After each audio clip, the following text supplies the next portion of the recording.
Welcome to the 2026 SYC Florida. Presented by Storm Bowling. Brought to you by Coolwick, official apparel merchandiser of the Storm Youth Championships. By PBA Junior, the PBA Youth Club for bowlers under the age of 18. And by KEGEL, built for bowling. By Turbo 2-in-1 Grips, 3G Footwear, Master Accessories, Ballard's Bowling Academy. By Pinwheel.us, Customer Relationship Management. By TD Transportation. And by Quality Respite and Home Care. All scoring is provided by Bowl Metrics, official tournament management system of the Storm Youth Championships. This year, all SYC events and tournaments are aligned with charities, Ballard versus the Big C, and Make-A-Wish Utah. Now, live from Boardwalk Bowl in Orlando, Florida, it's the 2026 SYC Florida.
All right, everyone. Well, welcome to the show. We're at Boardwalk Bowl in Orlando, Florida. I am Gary. This is Mr. Hall of Famer Mike Sinek, newly crowned Hall of Famer, huh? It's a good Baltimore area, right? You got a bunch of kids bowling this week? Certainly do. Yeah. As usual, you've got, let's just shout out to your bowling center's name real quick. The Lanes Fort Meade. The Lanes Fort Meade is where the youth bowlers of, well, the pro bowlers of tomorrow that happen to be youth bowlers now. Yes. Wind up going to see Mr. Sinek and his team.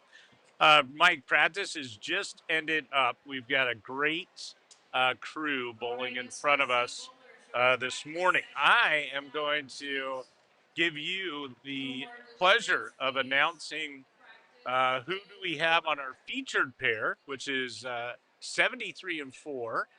And then, of course, we have this beautiful bay in front of us. There's 80 lanes here. We'll be covering really 73 and 4, and then also all the way up to 78 as the secondary. So, Mike, who do we got? All right. On lane 73, we have L'Ariel Tharps, who you may have seen on Team Storm. Team Storm, PBA Junior finalist. Yep. Ashlyn Henry, Ethan Park, Keegan Park, Tristan Ellis, and Brooke Meadows It's awesome. are on 73 and 74. On lane 75 and 76. And We're all right with 73 and 4. We'll get Good. started right there. Let's go. We'll jump in here to the coverage. And L, as she goes by, is up first on lane 73. A little bit high. Yep. Mike, it is a short oil pattern. We had a fantastic seminar yesterday by none other than Christiones from KEGEL. And KEGEL is the designer Yep. of every SYC oil pattern and all the amazing tool patterns out there that y'all bowl on. And they do such a good job. We tell them basically, hey, we want them to be tough, but we don't want them to be impossible, and we don't want them to be walled up. And then they just build us patterns. Yep. This morning is the short pattern, which I believe is 37 feet. 37 feet. Ratio is 2.63 to 1, which means it is not super easy. Yeah, 2.6 to 1. Yep. Okay. The volume of oil is 27 mils. That puts it squarely in the medium now. That used to be high volume, but in today's world, that's now a medium volume pattern. Yeah. And it's about equal amount of oil applied in the forward and reverse runs, which means that there is the ability to have some scores. But once again, with that 2.6 ratio, you got to make good shots if you're going to knock down some pins on this. The pattern is built. Traditionally, you play short patterns closer to the outside. This pattern is built so that you can have a little bit of swing room. The interesting part on all short patterns is how does it transition? How do we go from game 1 to game 5, and where do the players play? There you go. All right. Well, we're going to have a good time today. It's game 1. There's 15 total games being played over the course of the next 24-ish hours. Oh, a little longer than that. It's not. It's we'll be back tomorrow for the final round, which will be on the long. Traditional SYC format is total pins determines the winners, which there is no match play. There's no made-for-TV final. It is basically you go out and knock down the most pins, you win. That's how it works. Yep. So 15 games. They will bowl on different pairs of lanes. We'll have different athletes coming through each game. And so always a fresh crop of kids coming our way for your viewing pleasure. And then, of course, historically, Mike, you do see that a lot of times, I don't know why, but a lot of times on the TV pair, which the featured pair just, it's either tough or it's the nerves of being on the featured pair. Not sure. That is true. There are times where the featured pair it has a black cloud over the top. It is a little rainy today. That is true. But and the one of the best parts about having a static pair is we're going to see all age divisions. My favorite division is the U12 because they have such a good time. They bowl quickly. They're all friendly. It's just they're fun to watch. Well, we'll see him at some point. Not sure when, but stay tuned. And then if you'd be so kind to share, go ahead and share the broadcast so that other people around your friend network can see these awesome players. It's always good to give them a little bit of props. It is challenging out there, so I expect scores to be in the moderately low area. Yes. Especially the short tends to give people some troubles. So we'll see how it plays out, though. We'll see how maybe yesterday's seminar has got all these kids crushing it and, all that good stuff. Yeah, the seminar yesterday was amazing. Just learning how to read the graph is worthy of I would say almost 10 pins a game, because if you start in the right part of the lane and know what to expect with your ball reaction, you're not searching through game 1 and game 2. You're actually starting out attacking the lanes, and that's just, that's how bowlers win, is having that knowledge, not just knowing your equipment, but also knowing the surface you're on and knowing how the oil breaks down.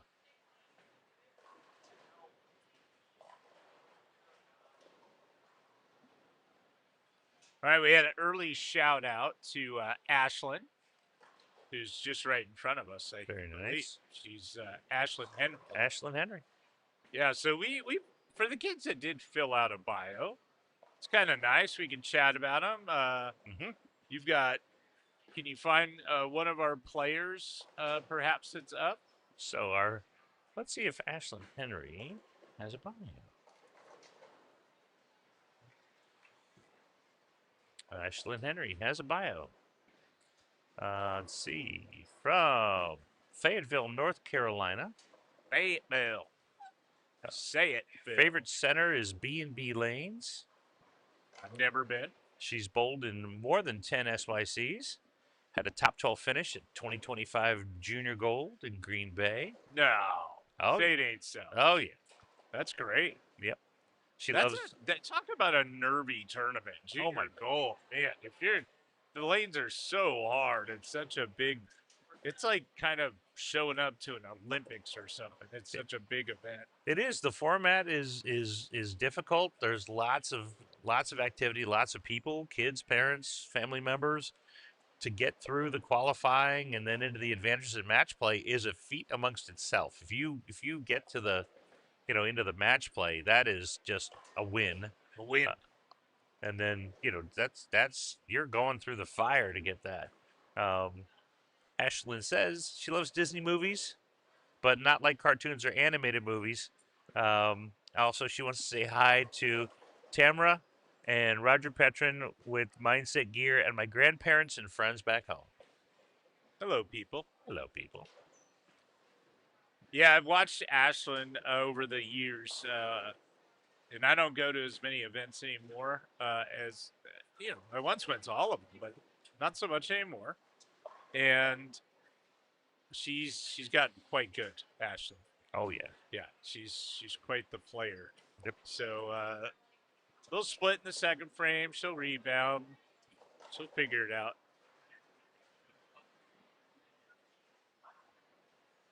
Let's see. No, Mr. Park did not fill out a bio. That happens a lot with our kids, especially the teens. Don't fill them out too much. But Ethan, we can't chat about you because we don't have your info. I do like your game though. Yes. Solid game. Keegan Park and I are wearing the exact same shirt today. Nice quality Cool Wick design shirt.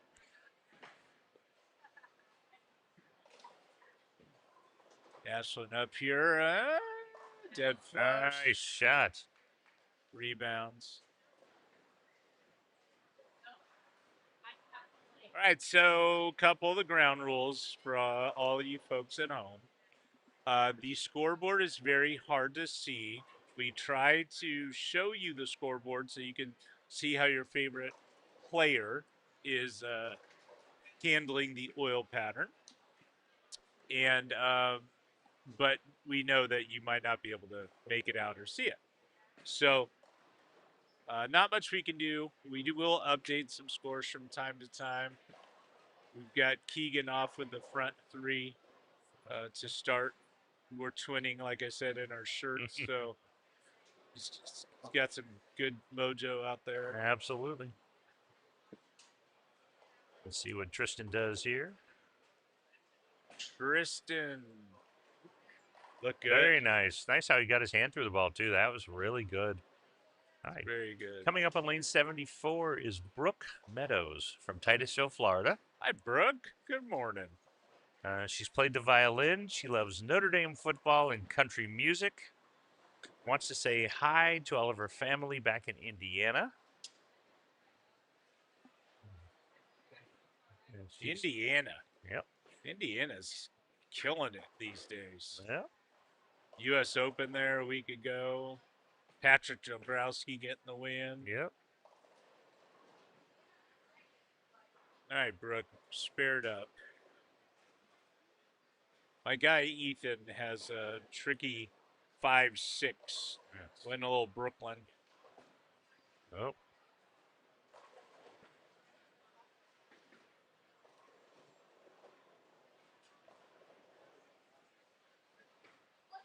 Let's see what we got here. Mike, would you hand me the pair rundown? There you go. Makes sense. I like to look ahead. This is game 1. In game 2, I like to see what age group we have coming. I don't know if I know the answer to that. All right, lane Excited. 73. Keegan is up. He's got a opening triple. Opening triple. And nicely done. Nice four-bagger. Right out the gate. It's got to be the shirt. I think so. You know, you match up with the shirt, you match up with the pins. I think so. L'Ariel's going to look for an early double here. She's got one of everything, right? An open, or no, I'm sorry, no opens, 2 spares, and a strike. So she's doing what she does. Fill frames, make good shots, make spares. She's a good player. That one's high. Go high. So L'Oreal's from Orlando, Florida. This is her home center. Nice. She's a junior gold champion, member of Junior Team USA. She loves math and law studies. And Hi Brielle and Spice. Spice, is that a animal? I believe so. Good spare. She likes math and law studies just for fun. Mm-hmm. Interesting. Mike, kids have changed since I was a kid. They're wicked smart. Yep. Ooh, Nice. Way to kick out the 10. Well played. Yeah, a lot of the kids are on their future path early. Yeah, they don't waste any time now. Oh. It used to be that college would be where you go find yourself a little bit. Yep. Now they're you know, you ask a 14-year-old and they're like, well, yeah, I'm going to be going to Harvard for undergrad. Yeah. And then MIT, I'll go there for a little bit. Mm-hmm. It's crazy. Yeah, one of our Spared up. Storm staffers, Mr. Aiden Watts, at the age of 14 years old, said he wanted to be a meteorologist. And as a matter of fact, he just posted a video. He did some storm chasing out in Kankakee, Illinois. Yeah. Well, hope he was safe with him and his other storm chasing buddies. Yep. L'Oreal, very nice, right there. Mike, how many times are you going to swing by the booth today? As many as you need me. I'm always here game 1 of each block, and then I go out and do my scorekeeping duties. And if you flag me down, I'll be happy to hop in. We have some other guests that are going to be coming into the booth today. I believe Miss Crystal Elliott will be here. She gave a nice seminar yesterday. Yes, she did. If you've never bowled an SYC before at this point, we've been 10 years running, over $1 million in scholarships awarded. But Fridays, not only is it casual Friday, you just come hang out with us, you bowl a little practice. We always do seminars, and I think Chris Jonas knocked it out of the park, followed by Crystal Elliott, and she was joined with the Hall of Famer Miss Leanne Barrett. Most people know her as Barrett, and they gave a nice little Q&A and shared some fun tips, lessons learned from their travels. So that's always nice to hear. Crystal just won I mean, she had won an SYC in Yep. her time before she went off to college, and then now onto the pro ranks where she's was the rookie of the year in 2024. Yep. So quite good. Yep. Amazing. And the best part is, she was just bowling in these a couple of years ago, before she went off to college, and it's the questions that were coming from some of our competitors. Yeah. Really really good questions about how did she transition from high school into college, and then transition from college into the pros. Um, and really some really great questions and some awesome answers. I like it. Do we have a 5? We do. Very nice 5-bagger right there. Keegan, you know that they're not that easy, right? Don't tell him. He's making them look Don't easy tell him. right there. He's like, bro, this is easy. That's what he's thinking. Yep. He's like, it's like I'm wearing the right outfit. Like the old Jordan, it's got to be the shoes. But our friends at Coolwick make jerseys, and we have themed jerseys for every SYC. So if you're planning on bowling in SYC, or if you've already signed up, go on the Coolwick site and look at the SYC jerseys that are available. Got all that one.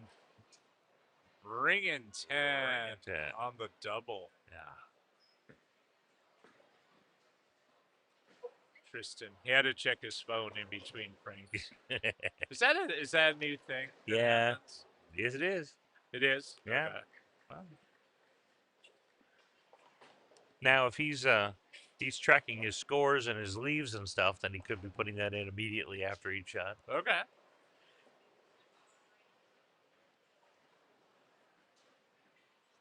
I'm just saying, Mike, if I was a young lad, I bowled junior bowling. Mm-hmm. If I was a young junior bowler, I would be bowling two-handed. Yep. Just so you know. Yep. But as a senior citizen, I'm not going to switch. I'm going to use my thumb the rest of my bowling days. Yeah, I think we're a little far down the road for our ability to switch, but we have a lot of our junior bowlers that are switching to two-handed. Trying to catch them at a younger age if they're interested in doing the switch. It's just, the hardest part in bowling is getting your thumb out of the ball and getting the weight onto the fingers. Yeah, Brooke with a really nice strike. She got a little double. Yep. Brooke's like, yeah, I got this. Yep. So with a two-handed bowler, you don't have to worry about that, getting the thumb out and getting the timing correct. It's already out. So the biggest thing that we have to learn in two-handed bowling is just getting ball speed and then direction. Ethan is making this pair look silly. Yeah. I mean, Keegan. I apologize. Keegan is making this pair look silly. Oh. Bam. Look at that. Nicely done. High flush. Double? She doesn't have much emotion. Well, she knows it's a marathon and not a sprint. I'm telling you, the format of these tournaments is golden because you can medal on every round. So you can even if you get off to a rough start, mm-hmm. right? This is just one of the medal rounds, and so there will be gold, silver, and bronze medals for the top 3 in each division for the short and the medium and the long. Then there's overall medals when you combine all 15 games together, and then that's how our champion is crowned. Mm-hmm. And that is awesome. And so, a lot of times people make it all the way through a tournament. They get into like a top 5 step ladder as the leader, and they've won. They've knocked down more pins than everyone else, and then they have to go and play one game to win again. Yeah. And then, like will happen tomorrow, Simonson is the number 1 seed on the PBA Tour in, I believe, Chicago. He has to go and win that thing again tomorrow on the CW. You got to tune in. I'm loving the CW right now. Yep. I'm a CW fan. I want to thank the CW and the PBA for bringing us bowling, bringing bowling back every Sunday. At 4 p.m. Eastern. 4 p.m. Eastern, you get to watch live PBA bowling, and the shows have been awesome this Yep. year. Yep, we've had some really good shows. Yep. So, shout out to you, PBA. Yep. Well played. Well played. And the CW. CW. And CW. Who was just waving at us over Pat there? Costello. The famous Pat Costello, who has some kids in the crowd that she coaches. Yep. L'Ariel, one of those.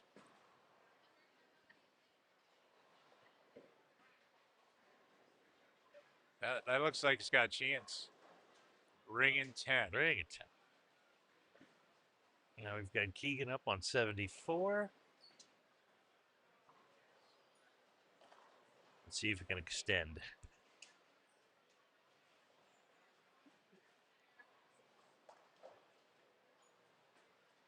Oh boy. Oh. Run away.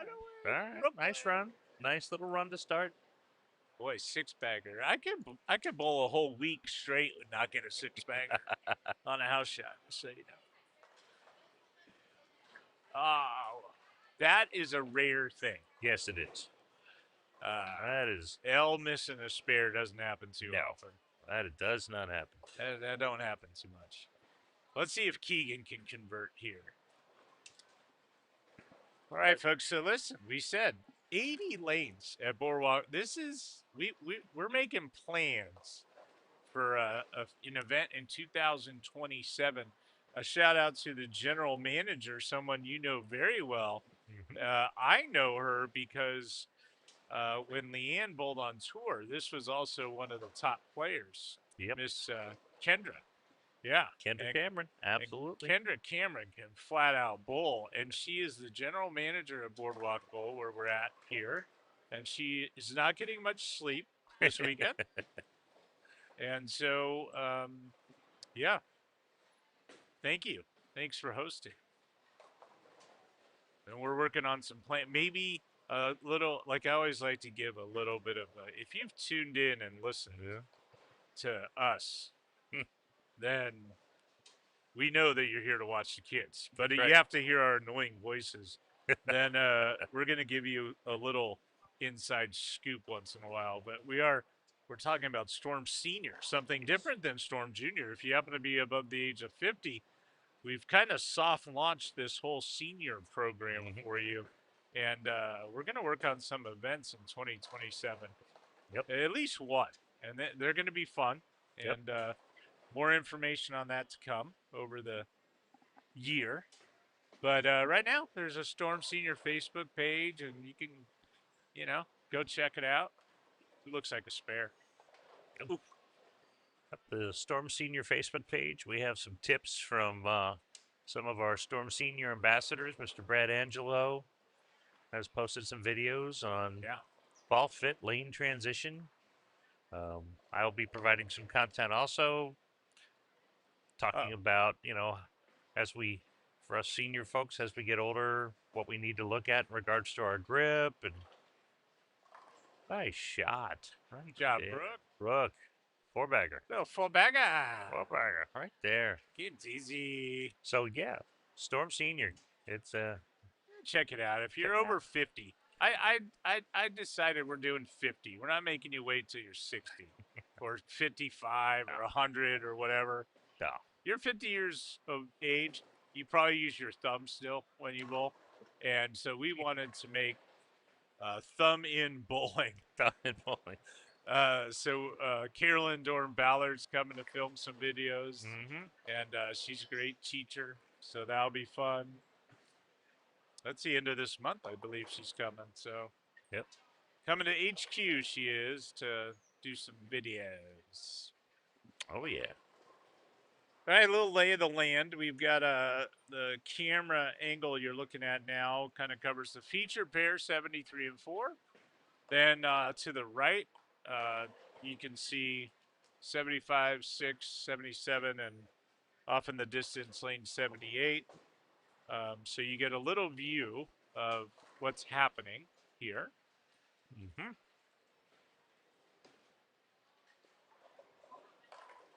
Oh, solid 9 on lane 75.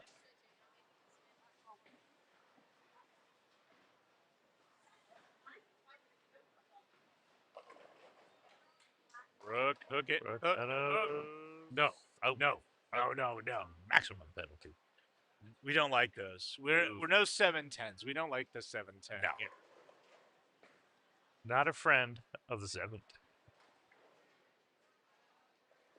All right, we got to talk a little bit, Mike, about something you know very well, Bull Metrics. Yes. They are the official scoring system of the SYC, and many other clients have now figured out that Bull Metrics is where it's at, and they make tournament bowling fun, easy, and up to date, incredibly fast. Yes. So after this game, what will happen is our team, including Mr. Cynic, will head out onto the lanes and scan a QR code on these sheets that have the scores, and then you'll fill them all in, and they'll immediately be updated on the Bold Metrics website. There'll be an SYC live event going on called SYC Florida. Mm-hmm. I believe the official name is 2026 SYC Florida. Mm-hmm.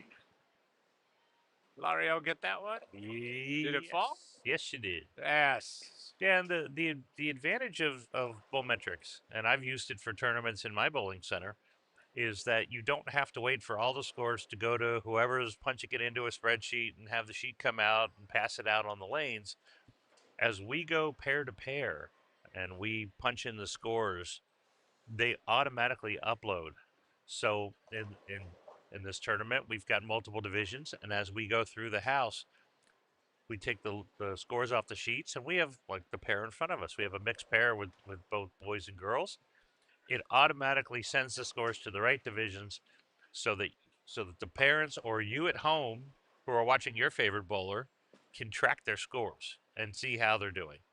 So that's the coolest part about Bowmetrics is it's just super easy to use, and you'll see those of us with the same shirt that Mr. Keegan has on here going through each game just to take the scores off the QR codes. Super easy, great for the viewers, great for the bowlers because they can keep track. You know, you don't have to wait 8 frames into the next game to figure out what your standings are looking like. I love Bowmetrics.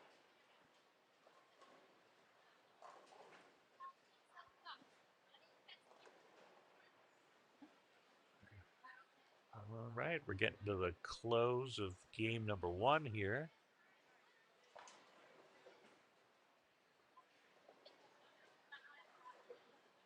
Our friend. All right. After game 1, Mike, when we're getting these Bull Metric scores and the athletes are changing pairs because they're gonna skip 3 pairs throughout the weekend, go to the 4th pair. Coming up, if our math's right, Julia Pachenko, Kelsey Copeland, Ava Black, Bailey Forrest, Camden Nielsen, Yep. Olivia Haynes would Yes. be coming up in game 2. So if any of those kids sound familiar to you and you want to watch them bowl, they should be here and after game 1 is done and over with. Yep. And we have a short intermission for popcorns and whatever. There is no popcorn at 9:30 in the morning, is there? No. All right. This is about the time, Mike, that you normally look around at all the big scoreboards that you can read around us and tell us, in general, do we have any big games out there? Do we have any little games? Do we have some in-between games? Give us a pulse. So game 1. We've got, and just in our group right here in front of us, we've got a wide variety. Mr. Keegan here is going into the 10th frame, already riding on a 215 in the 9th. Brooke Meadows here has a good shot at shooting 200 in game one.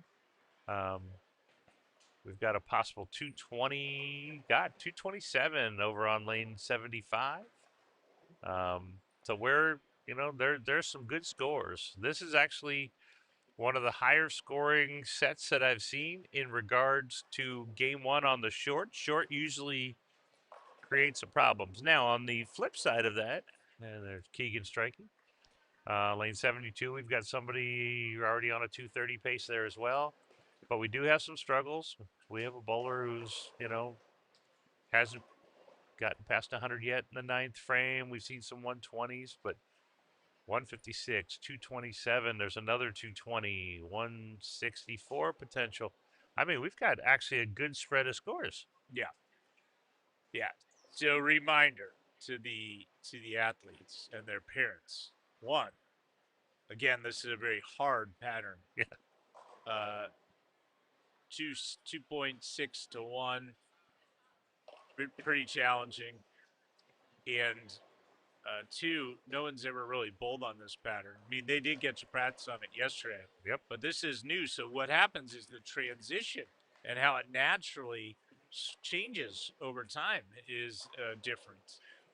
And so you gotta be mindful of it, and you gotta be forgiving of yourself if things didn't go well game one. Absolutely. Because we have a lot of tournament left.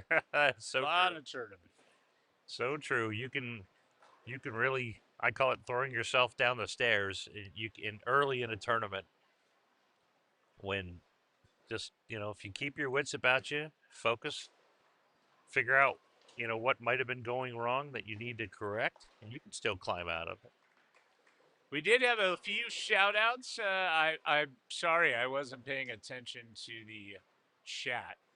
But hey, listen, David Wick, good morning.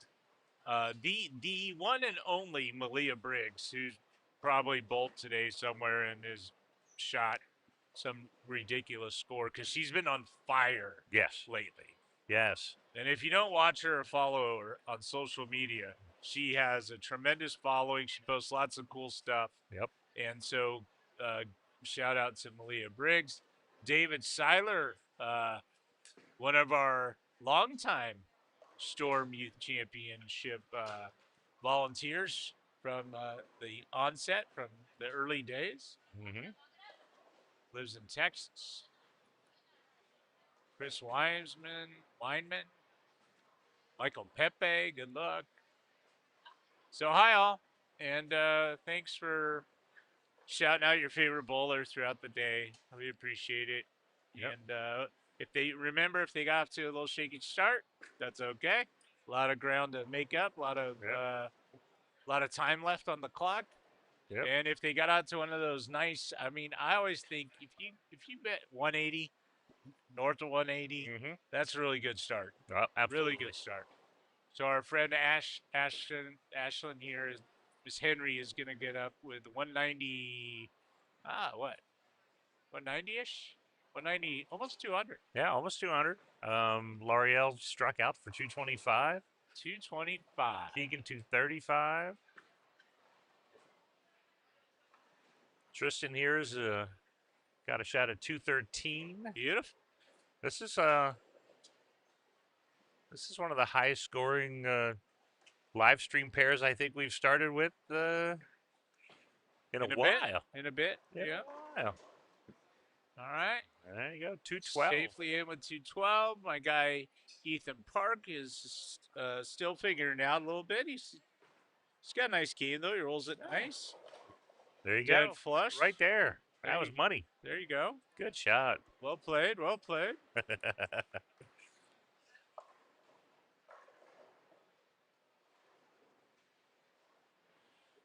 Let's see.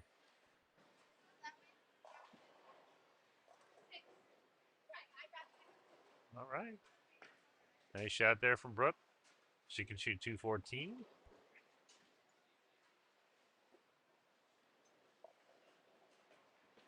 Another good shot. Oh, 4 pin. Good shot. That was a good shot. All right, Mr. Parks. He's got it lined up now. So we're good. We're good. Yep. Pair to our right on 75 and 76. 4 of the 6 bowlers shot 200 the first game.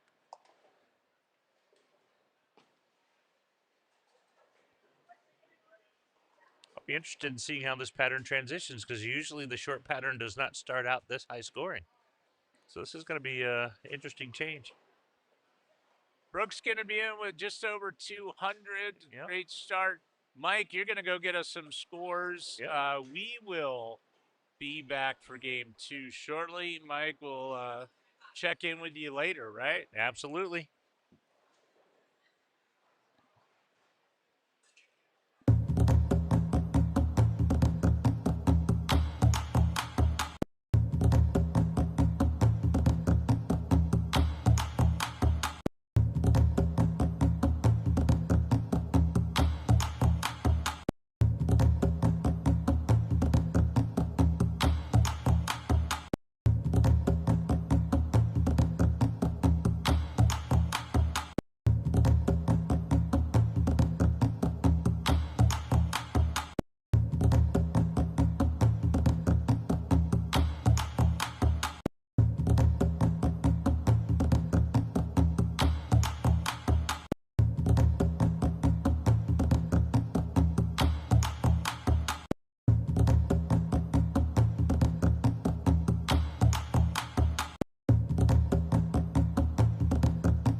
When can I put this in the bag?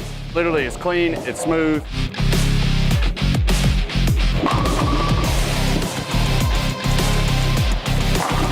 Yeah, it's the smoothest reactive ball I've ever thrown.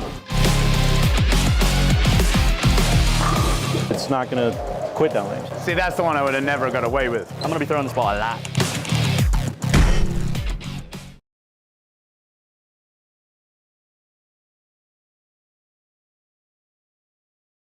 At Storm, we're known for our innovations.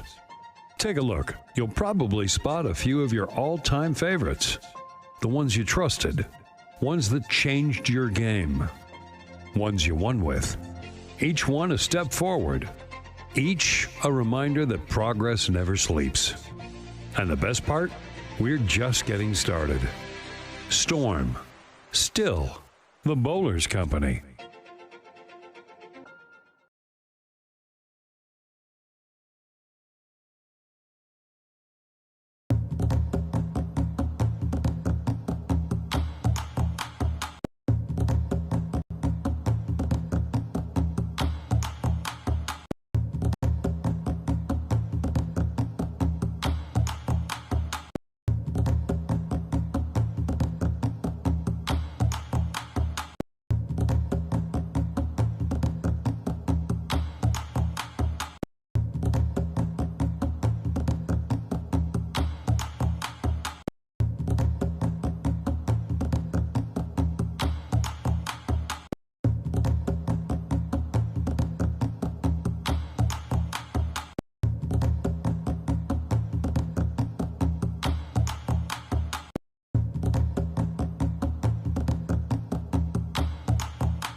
All right. Well, listen, we're back, and if you stayed with us during the intermission, we just had a switch. We had to switch pairs.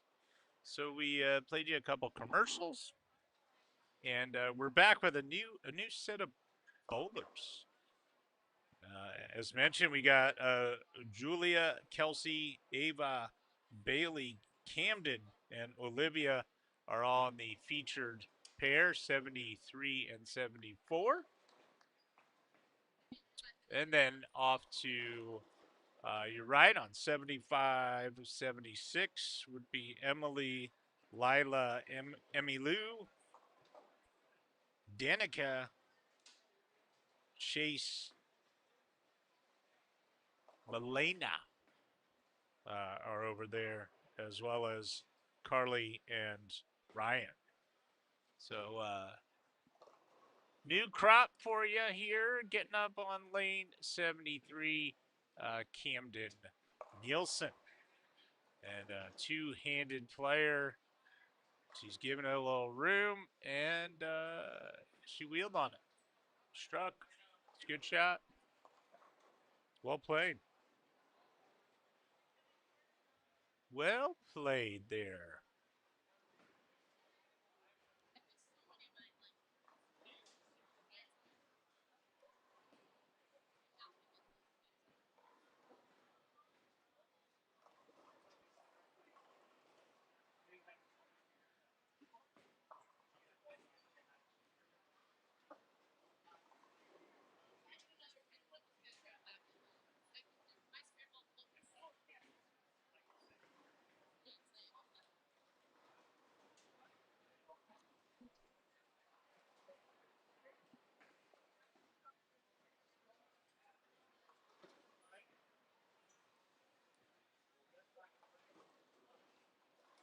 Hey now.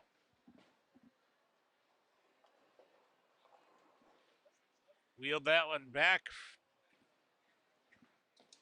Giving it quite the room over there.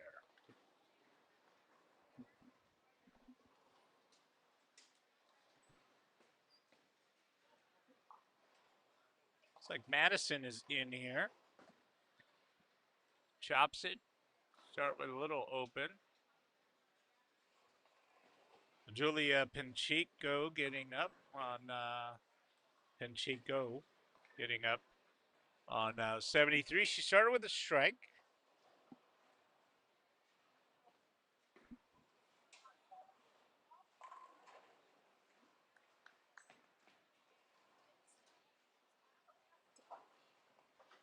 And she has an early double.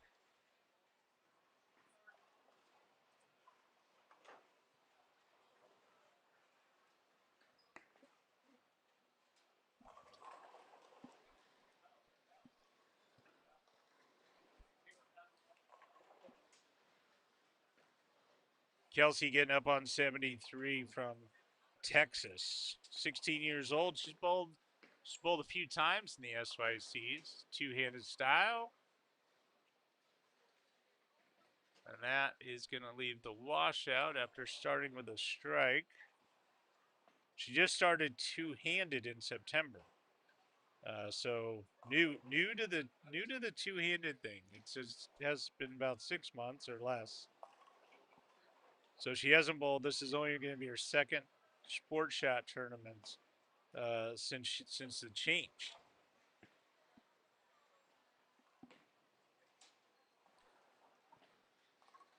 Great spare there. She wants to be a pilot when she's done with college. She's taking aviation classes, currently in high school, and she runs cross country and track. Shout out to her friends. Miss Leanne, did you just join us in the booth?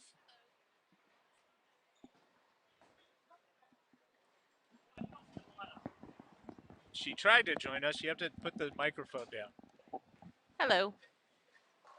Yeah, there she is. Hello, Miss Leanne. Game number 2. Hello, Miss Leanne. Good morning. Good morning. Good Can't morning. hear Miss Leanne. Good morning. Hello. Hello. All right. So I was just talking about Kelsey Copeland. You know her? I know her name. Yeah. She's played a few times. She Think wants to be she's. a pilot. Oh, very nice. I love that. That's cool. 16. She's like, she's already taken aviation class. I need to introduce her to Emily Schmidt. Emily Schmidt. She's bowling this tournament, and her dad is a pilot for Delta. Delta pilot. Yeah, I don't think he's here this weekend. I didn't see him. I think that's cool. Who else we got? Bailey Forrest. She's an SYC champion from a few years ago when she, I think, was in the U12 or U15. She's now in the U18, I believe. Jacksonville, Florida. Yep. Age 15. She did really good at junior gold this year. She placed 15th in the U15 girls. So that's good, isn't it? Well, there's probably 1,000 U15 girls, so that's pretty good. That's great. She picked up softball earlier this year, and she can play the trumpet, French horn, and piano. So super talented. Little shout out to Coach Al Henderson and family and friends that might be watching back home. Hopefully they're watching. I've never been to Jacksonville. Have you? We bowled there on the PWBA tour at Jacksonville. I know that Carolyn Doran Ballard beat me for the title in Jacksonville. So you're not a fan. I also remember that my friend was driving my car, Maxine Nabel. She bowled, and she got a flat tire in my truck. And she wrecked on the way to the bowling center. Anyway, no, it's a nice town. We bowled there a couple times, I believe. Barbara Batt bowled on tour a long time, and she's from Jacksonville. I think her family has a bowling center. All right. Julia Pencheco. Good start this game. Double and a spare. Double and a spare. I'm seeing some names not match up is what I'm seeing on our sheet that we have here in the booth. Well, Olivia Haynes withdrew, and Ava Black withdrew yesterday. They had a car issue. So Madison went in yesterday for Ava. Okay. And Cassidy went in. Cassidy Bunch. She's also from Florida. Oh, nice. I know her mom. She works at KEGEL. She's who I coordinate at KEGEL. Danielle Bunch. Yep. So I was happy that we could get Cassidy in. Yeah. Yeah. And Madison got in. Her brother got in on Thursday, and then she got in. Oh, really? Yesterday. So that also made me happy. Okay. So they got a family affair here. Yes. Her brother Jonathan. So Madison King. Sorry to fill in your two names. That's all right. That's all right. I was just confused. Yes. We have had a few last minute changes this week. Okay. We had a couple illnesses. Never good. Sorry you guys got sick. Family things. Smooth. Miss King. Oh, that would have got her. Thought that was going to be good. Now, we know that this is normally one of the harder patterns on the weekend. We do. We talked about it in game 1. 2.6 to 1 ratio. And the short just in general, right? So it's tricky if you are not used to it. Yeah, some of the guys who bowl on it a lot and have a little more speed, maybe they adjust their surfaces accordingly, and maybe. But for a lot of, we had 65 first timers, so a lot of them are new to the tournament scene, maybe, and not used to all these patterns. So hopefully they learn a few things. If they attended Christianus's seminar from KEGEL yesterday, they learned a whole lifetime of fantastic seminar yesterday. KEGEL gives us all of the lane patterns for each tournament.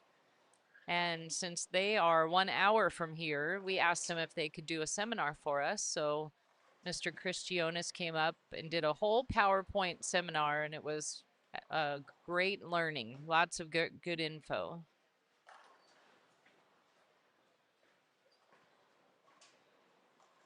I like seeing the new families, Leanne. I like seeing some old friends, but I like seeing new families. We always have a percent of new families that come to SYCs. It always kind of warms our heart a little bit, and it's fun to introduce them to our tournament. Our first time percentage has kind of gone up. Like, we've been getting quite a few new ones, which is always nice to see. Leanne, I have to turn it to the booth view for 1 second. Because, let's see. That's us. There we are. Hi. Uncle Dave is out there. Hi, Uncle Dave. Hi, Uncle Dave. What? Good to see you. I mean, Happy Saturday. through the computer. Happy Yes. Saturday. Malia Briggs was in here. Malia just finished second in her. She was supposed to be here in Florida with us. And she had qualified for her high school state championships.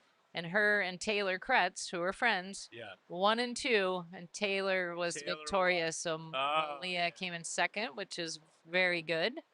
I think she's finished second maybe a couple times at states now. Malia, she's always knocking on that door there. Yeah. Well, we have this little caption up here, this little frame up with our give back. Make-A-Wish and Ballard versus the Big C are 2 big charities that benefit from the Storm Youth Championships. We raised over $250,000 for charity along Lots the way. of money. Last year we were, I think, close to $20,000 for Make-A-Wish. And our goal is to beat that this year. So we'll have some raffle tables set up later today and raise some more money. That's great. It's nice to put on an event, crown some worthy champions, and also raise money for charity. Do some good things. Do some good stuff through the sport of ball. Yep. All right. Cassie's working on a little strike here. She's got the slow wheel going. You know, she's a bowler after your own heart. She likes to curve it a little bit. There's nothing wrong with that. Yep. Curving it is fun. Curving it's fun. When you're able to. Bailey's got a open double spare. She's throwing a little urethane. Playing it safe.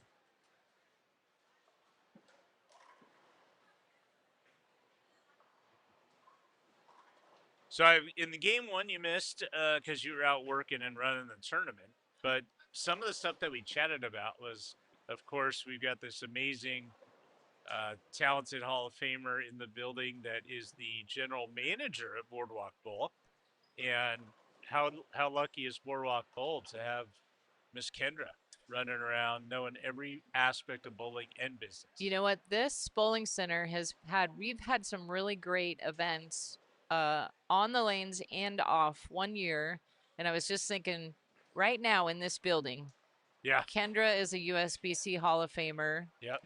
Pat Costello is here coaching some kids. She's a USBC Hall of Famer. John Gaines is here watching his son, John Jr. Yep. And he is a USBC Hall of Famer. So and myself. But one year we had stopped by in the afternoon at one point in the building. That's when Carolyn and Dell Ballard's daughter was still bowling. So they were both Hall of Famers. Doug Kent, Parker Bone, and then we had Jason Couch came, Walter Ray Williams came through. Yeah. I think we had 14 Hall of Famers in the building, and I thought that doesn't happen in any other sport. There's no soccer tournament going on this weekend that there's 14 soccer Hall of Famers watching their friends and kids. So, but this weekend we got a few Hall of Famers, so that's always fun.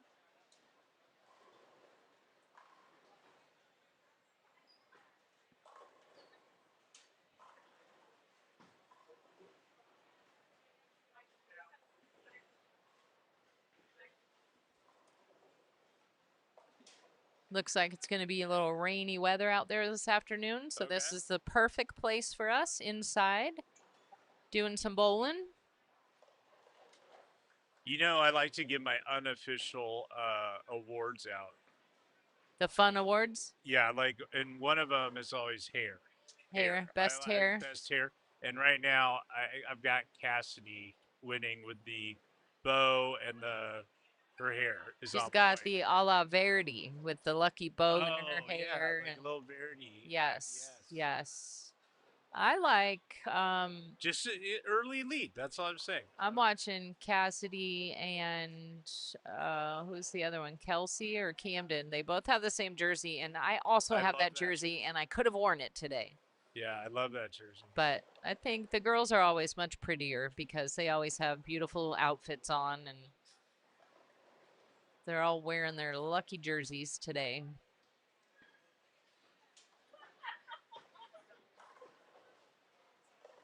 Coolwick is over there, like, really just going crazy. They're having a big sale this weekend because their headquarters is close to here, so they loaded up a big truck. They're having a BOGO this weekend.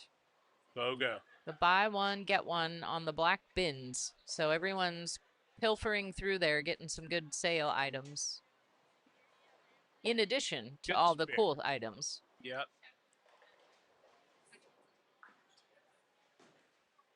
All right.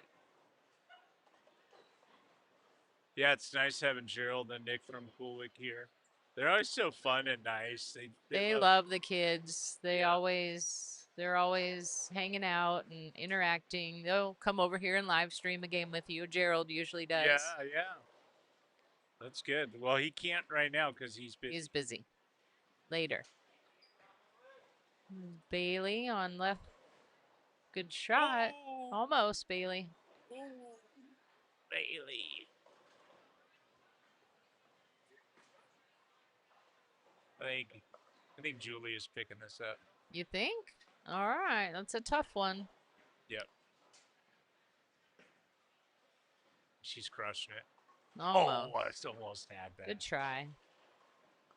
Good try.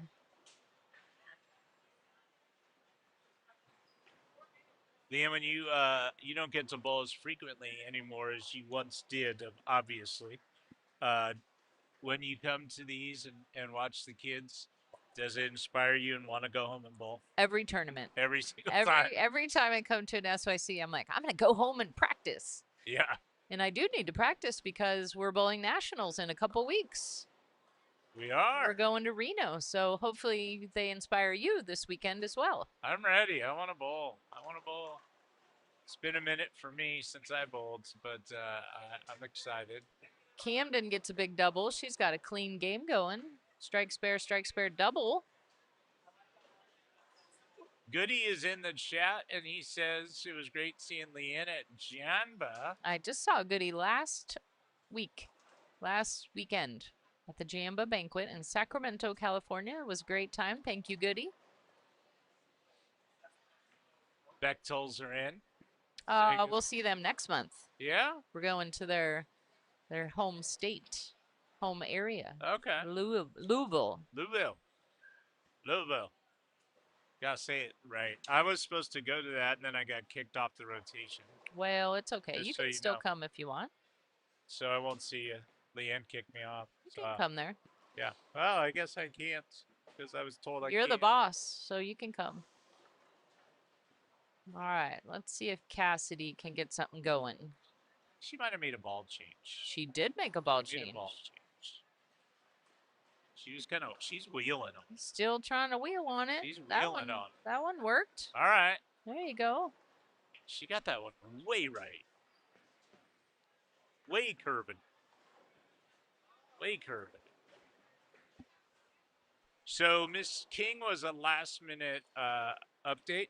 She was the last one in the tournament yesterday when Ava Black and her family were driving down from Georgia, and their car hit something on the freeway and messed up their car, and they were stranded, which is very sad, but they're okay. No injury or anything. Okay. But they were not able to get down here, and so Madison got the last cancellation.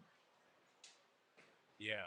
We had a lot of locals on the waiting list, and we got a good amount of them in. So that was nice. It's always if the tournament sold so fast, we always tell people, please, please do yourself a favor, get on the wait list if you get shut out on the entry day. Yes, because we We always take from the wait. yes.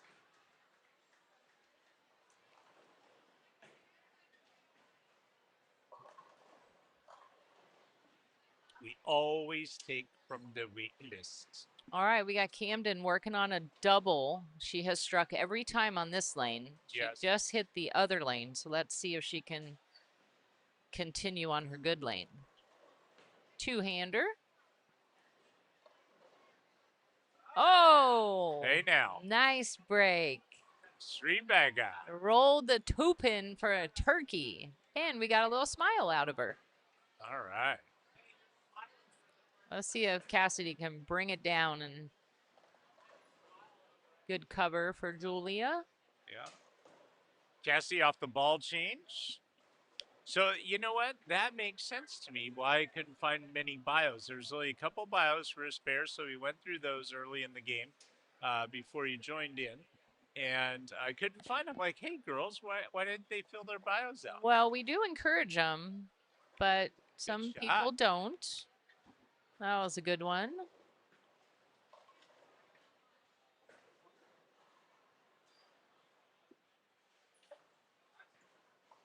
right. The Leon wheel. It's all right. If you've got slow ball speed on the short pattern, that's going to be tricky. Yeah, always a little tricky. You're going to have to play it safe. That was a great shot by Madison. I thought when she laid it down, it was right in the best spot. Looks like Cassidy, we need to reset a pin. Maybe they called it in.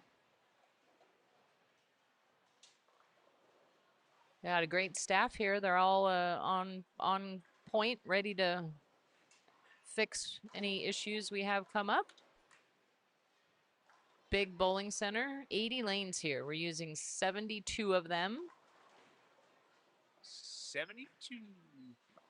We don't use the end pairs. How come? We give the bowling center the option to have backup pairs. We don't call them breakdown pairs. Oh, okay, backup pair. So we've always just used 72 here. Okay. Just because it's a two-sided house, it's a little tricky. So I suppose we could use the whole center, but it's nice to have a backup pair just in case something happens. Bowling's alive and well in Florida. The place was packed last night. And when we had dinner with Kendra, she said they have what'd she say? 48 team league or something on Thursday nights. The whole left side or 46 team league. No, 48, because it's 48 on one side and 32 on the other. Yeah. Or 32. Well, the facility at Boardwalk Bowl is massive. It has, like we said, there's 80 lanes. They have 2 different lounges, like an event center, and yeah, every weekend they have something in the events. Yeah, like a separate billiard room, and then some other events going on. Like it was a lot of. And they always have tournaments here, obviously, with the biggest center in the area. But they've got a list of tournaments coming up. Nice. Trip 4 over there for a turkey.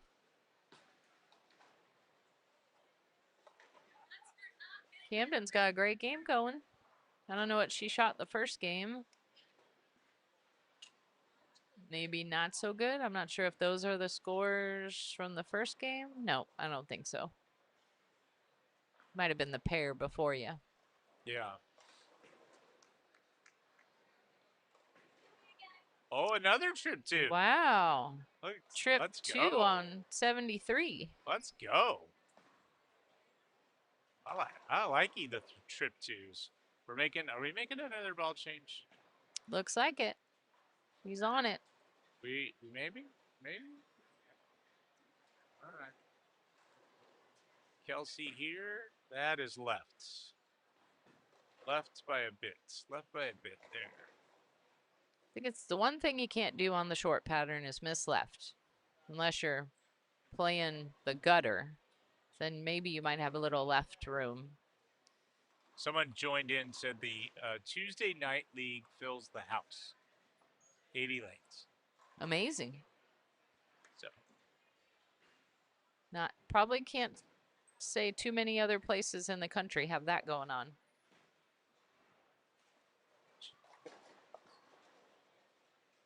Looks like a pretty good ball change right there. it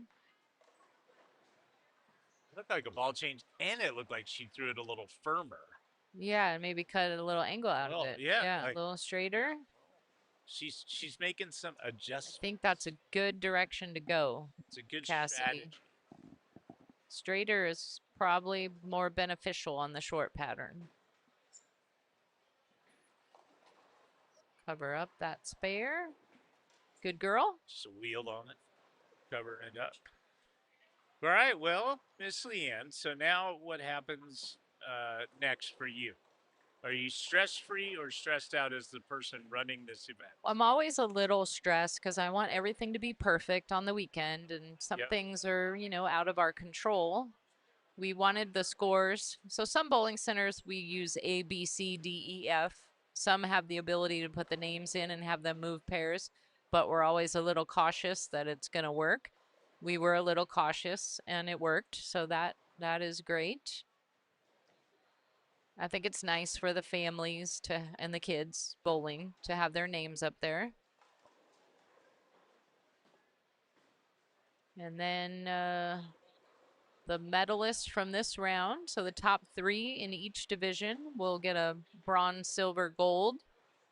And we award those prior to the start of round 2. So at 2 o'clock, we'll do the medals from this round. Oh. And then 2:15, we start practice on the medium pattern. And then tomorrow morning, we come back at 10 a.m. and bowl 5 more games on the long pattern. Perfect. So a little bit of everything for everybody.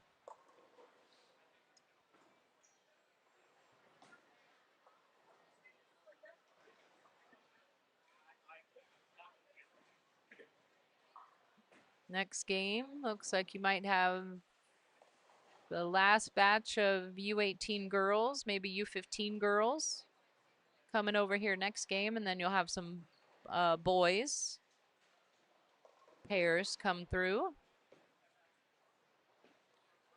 We'll see. Next game. We'll happily take whoever comes our way. Well, you've got the birthday girl next game, Madison Gradowski. Today's her birthday, so hopefully she has good luck. And all of these are accurate.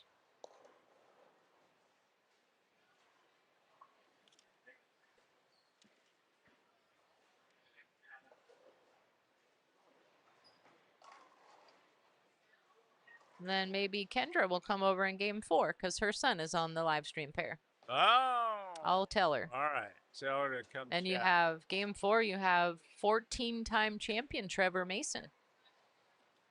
That's You great. got some celebrities coming through. Kelsey just spared spare strike. Yeah. Got a spare strike. Yeah. Looks like she had something with her footing. That can Good happen spare. with the two-handers. Good save. They get so much momentum with their feet, Little slipper stick can happen that way.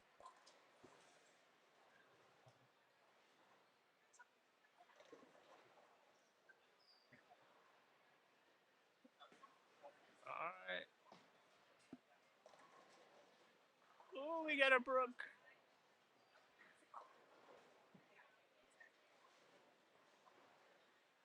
Camden's got a good game going. Let's see if she can close it out. Good shot. All right.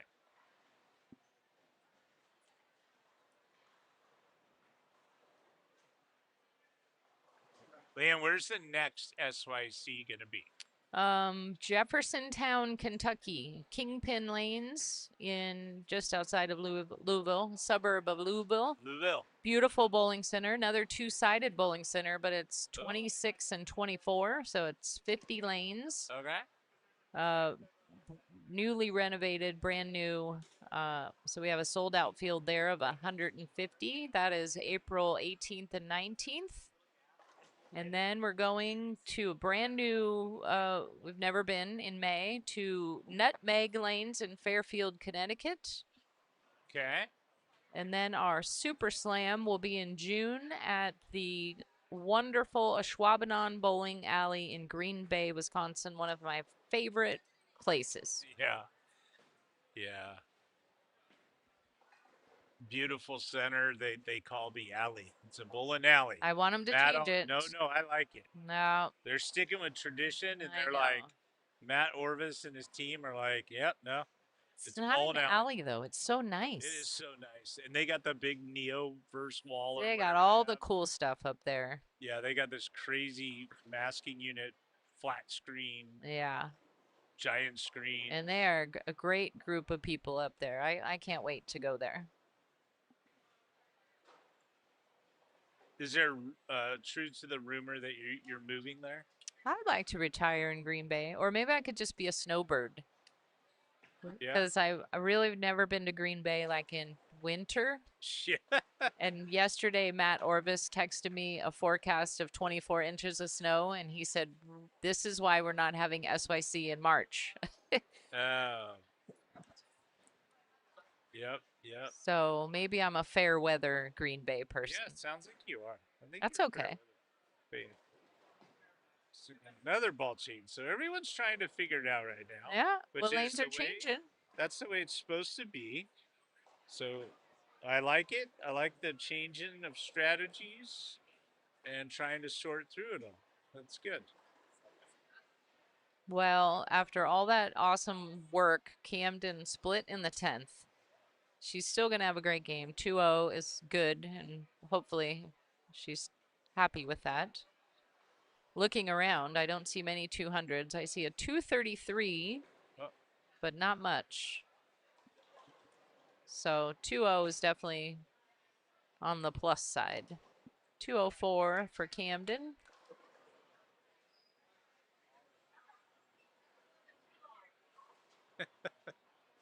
Well played. Anything I was telling Mike Sinek in game one when we were chatting, I said, when you're around like 180 and above is pretty darn good on this short pattern. It sometimes develops, and you might have a pop at a bigger score, perhaps, but really, if you can make some spares. Well, and the inside scoop on the bowling center from Miss Kendra was the two sides of the bowling center play a little different. And that's why her team put out the patterns on both sides so that kids could get a little experience bowling on the short pattern on this side and that side. So that was nice of them. Hit it. Hit it.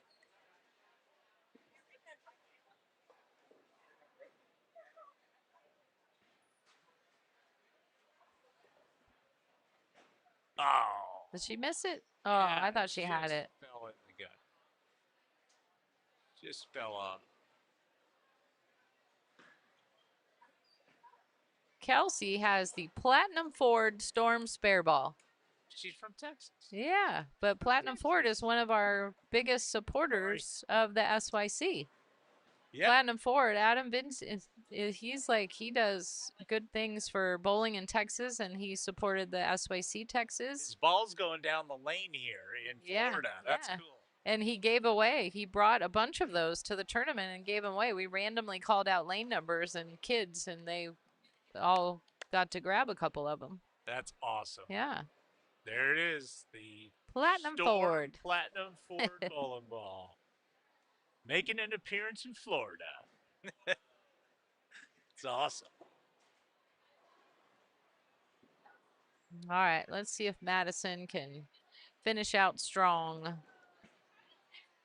Curve.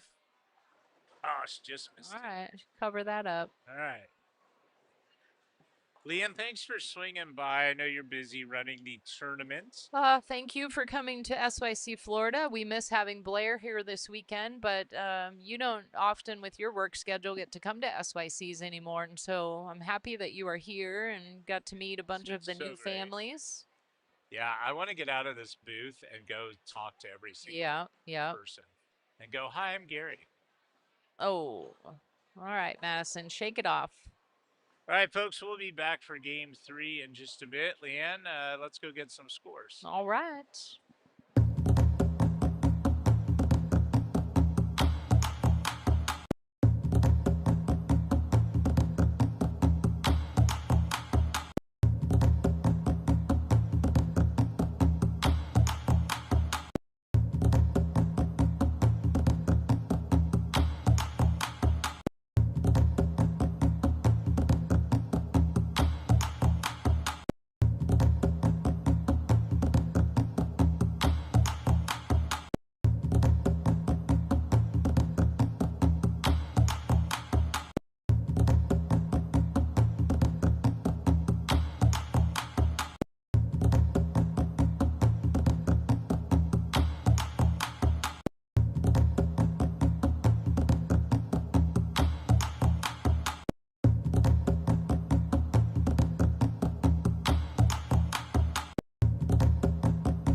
Hello, hello. Are you guys there? We are. We're back.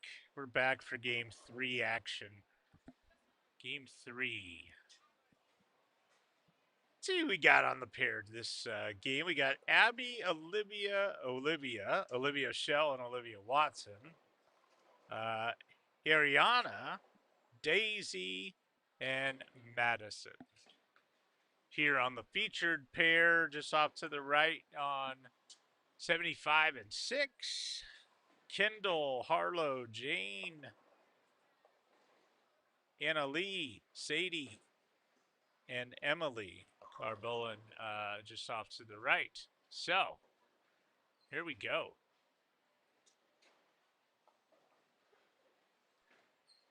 Yeah, a couple Hall of Famers swing by the first couple games. Newly elected Hall of Famer Mike Sinek in the Baltimore area. And then, of course, the legend, Leanne, the one that runs the SYC, swung by for game 2. We're going to see if maybe we can get another Hall of Famer in the booth, of course, in game 4 with Cameron. So that'll be fun. Hope everyone out there is doing great.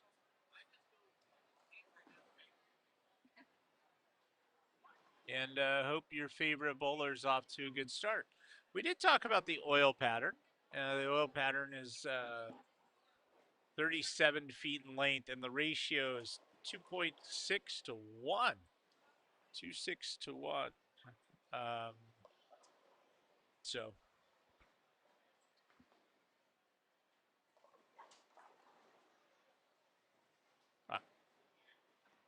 I've got a great text coming in from our guy Joey out on tour who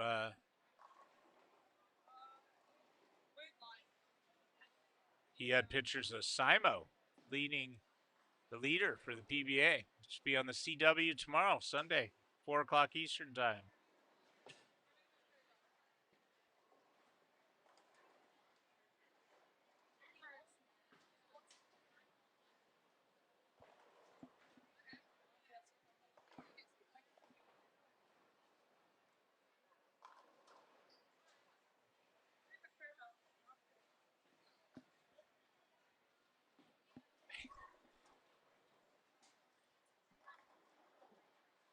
Just say Danny Wiseman sighting here. Speaking of Hall of Famers,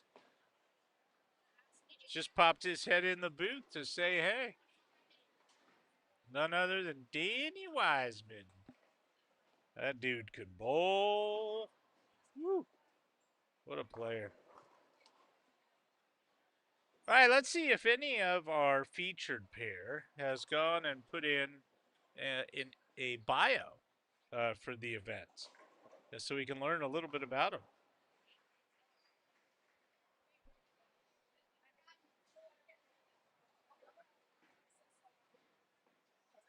We do. We got one, Olivia Shelf.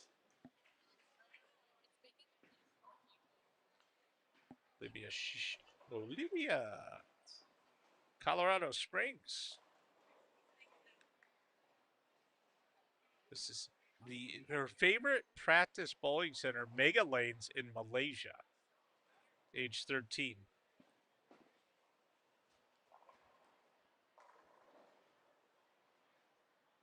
Wow, that's pretty cool.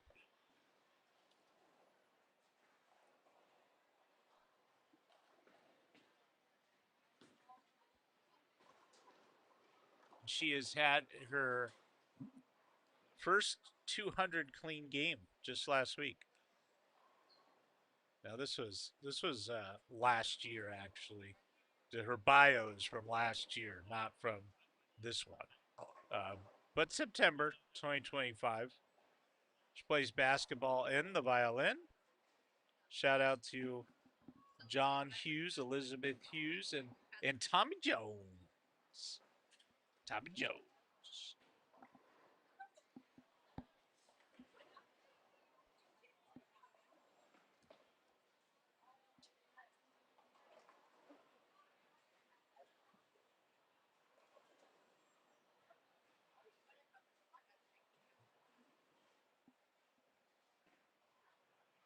See who else filled out a bio for us. See if Ariana did.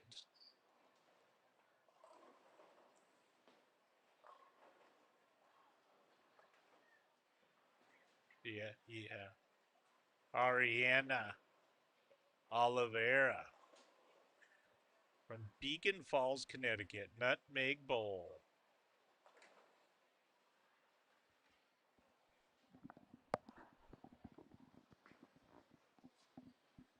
This bio is from a while ago. But 2024, she won the Connecticut State Pepsi. She likes some beach vacations.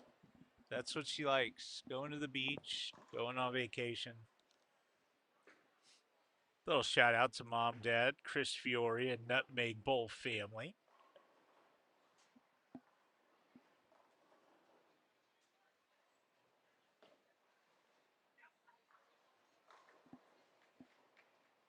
See if Daisy had filled one out.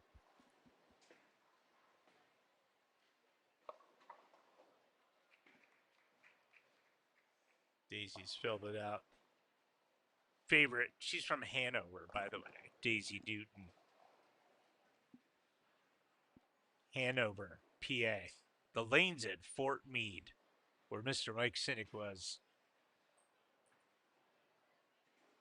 Third place at Junior Gold 2024. Something she's really good at is math. Little hi, Mom. Little hi, Mom. Hey, Mom. Hey, Mom.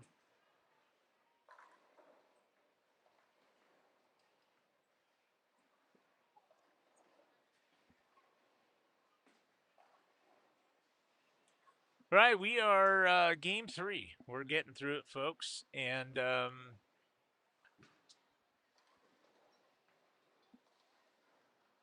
lanes have kind of gone through a little bit of a transition here. So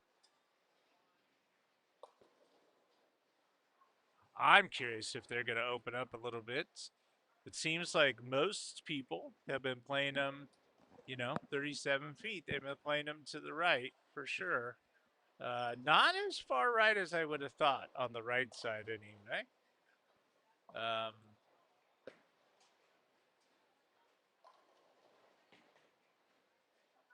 Libya, that was dead flush. Great shot.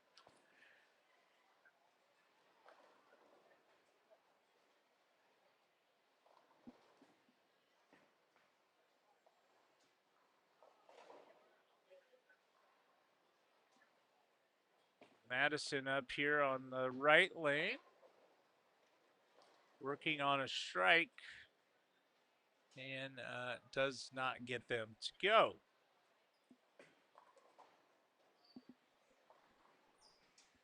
Just a 10 pin there left for Madison. That's got some blue hair, by the way. Blue hair tips. Now, I don't know if it's blue. So it's blue, but it could be teal. It's some version of blue.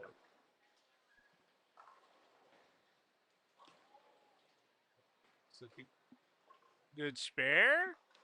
All right. So spare, strike, spare to start for Madison. Well played. Just joined us. Remember, this is a short pattern, 37 feet, 2.6 to 1 ratio.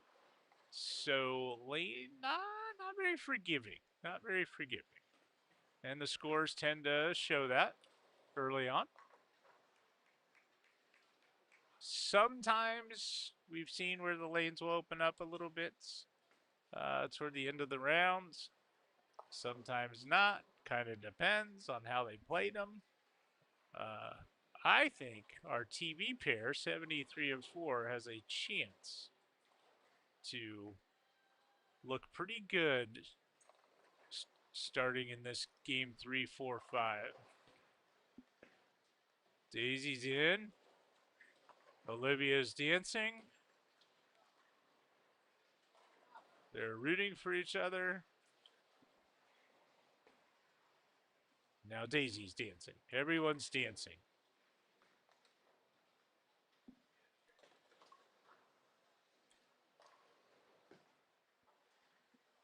Oh, Abby missed that one. Abby gave it a go. She just missed a little bit. Madison is drifted high on 73. She could be both doubles with Olivia. They have the same jersey on. High game that I've seen down in this area has been a round 220, so 220.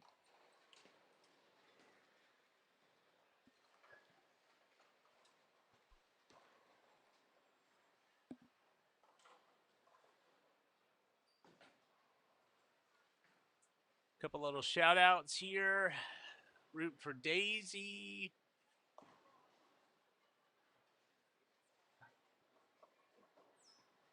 Nice shot, K. Little rooting for Kendall.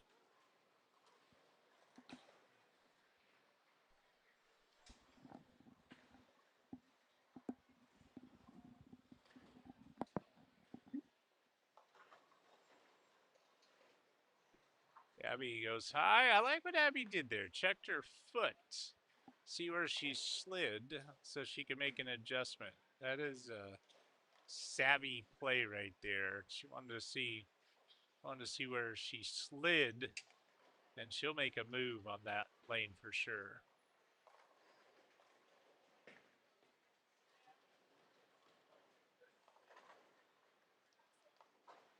Well, got 3 of them. All right, Abby, I think you're going to make some adjustments and figure it out here.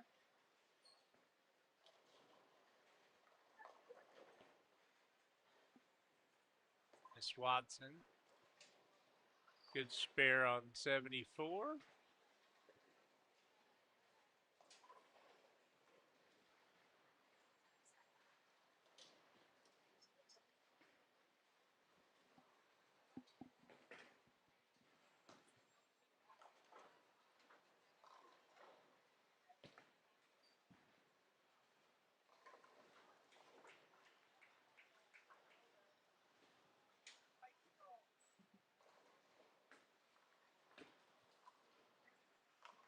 Oh, good shot.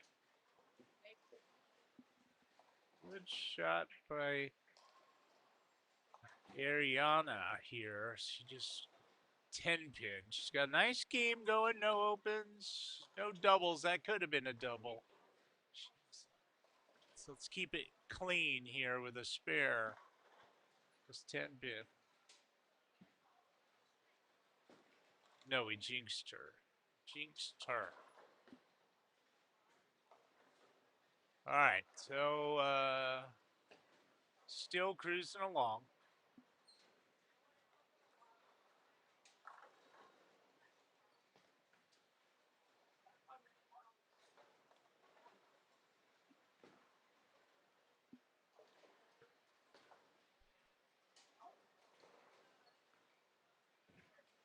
Easy. Get out of there, 7-10.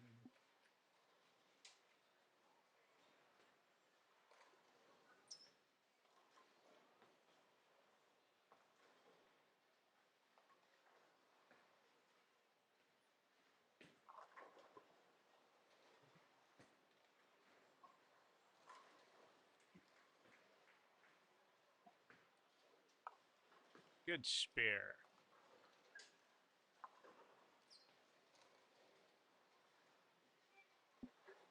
Not too many people want to shoot the 2-8 on the short pattern, I don't think.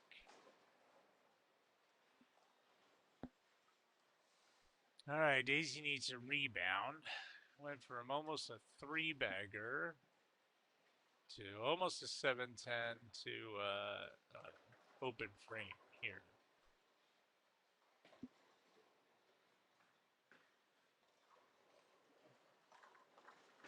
All right, great shot. She rebounded off her open frame. Madison's got half. That looked pretty good.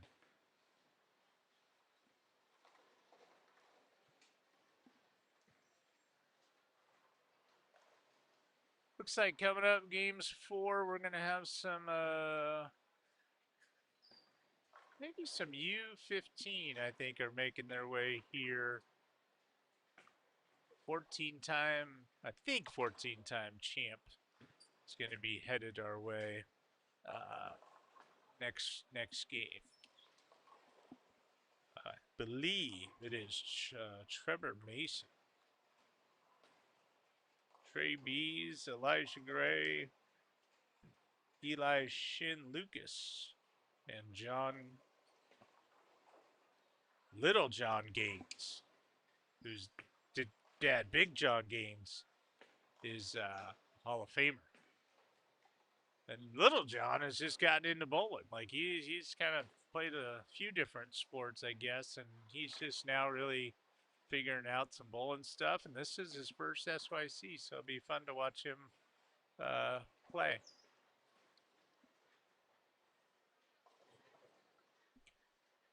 All right, Abby, let's get this. I like Abby's game. I like it. Madison, 6. 6.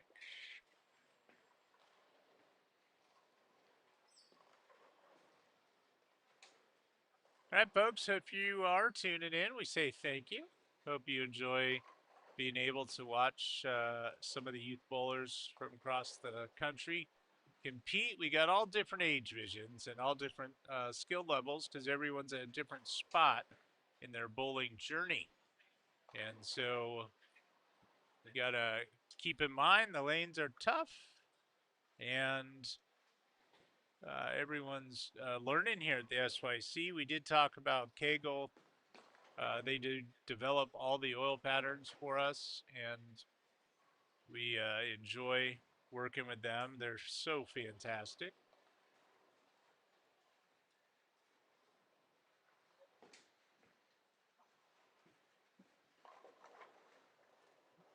And if you're ever in Orlando area, you got to come to Boardwalk Bowl. They have indoor cornhole bags, whatever you call it. That they got that. They have an indoor billiards room that I think has maybe 6 or 8 full-on billiard tables. They have some outside thing too. I saw. I don't know what it is. Maybe more bags. Not sure. They have an event center, and they have 80 lanes of bowling, a full arcade, and then they have food. They've got food.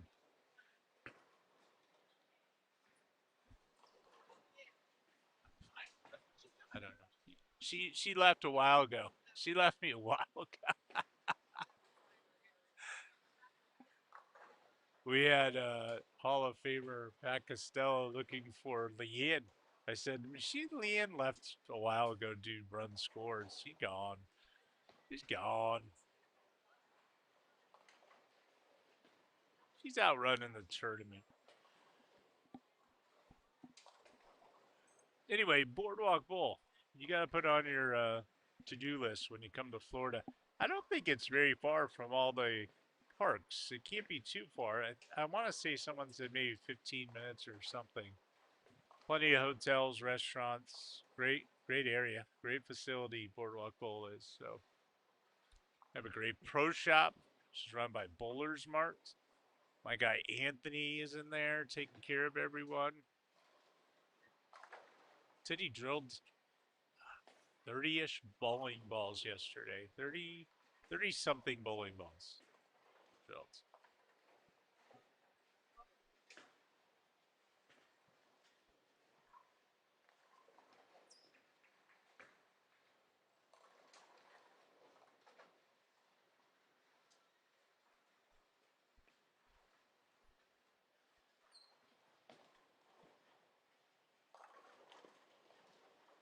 All right, Daisy's working on a one bagger, looking for a double, and gets it.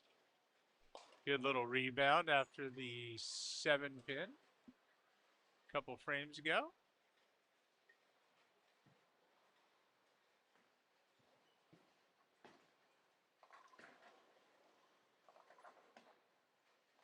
Miss Watson goes high, leaving the 9-10.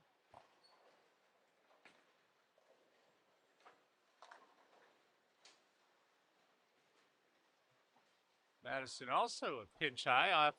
Makes sense. A couple buckets she left, so.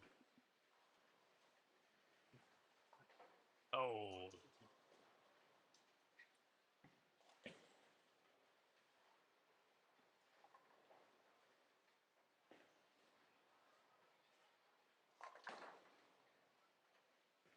All right, good spare, Madison. Good job there.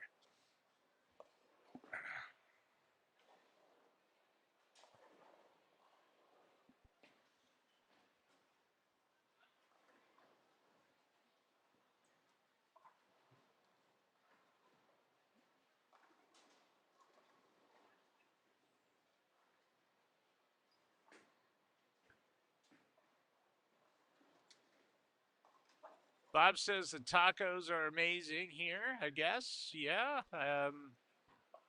This has been the talk of Thursday when we had setup day, was these tacos. And I want to get the name right.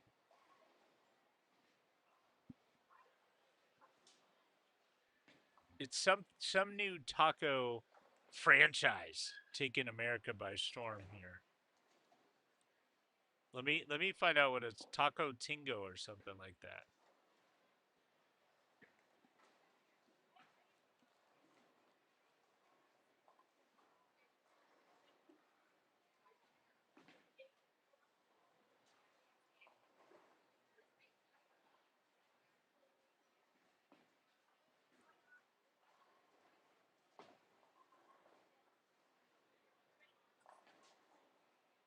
I'm looking it up for you guys.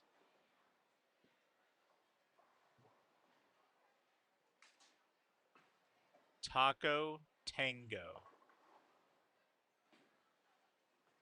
Taco Tango, yeah. Boardwalk Bowl's very own Taco Tango. Daisy gets him to go for the 3-bagger. Very nice, very nice.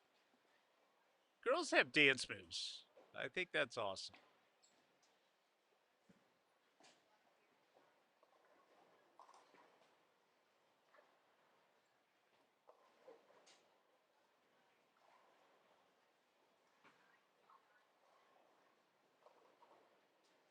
Good shot, Madison. No luck.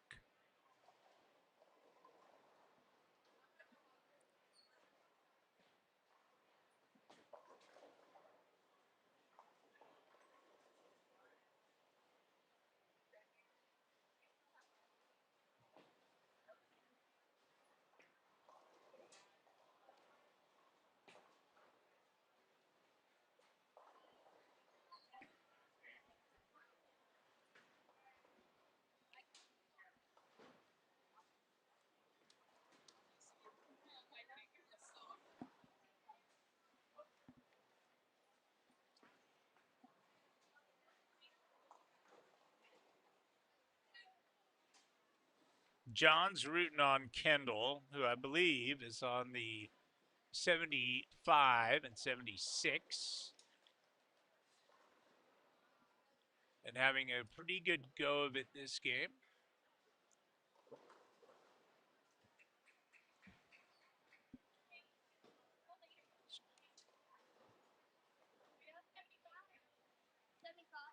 John, glad you could watch Kendall play over on the pair next to his featured pair. I just looked up. I'm looking at her score. She has one open in the 6, but then doubled up after that, John. So has a good game going and working on a double. So a lot of good things can happen coming up here.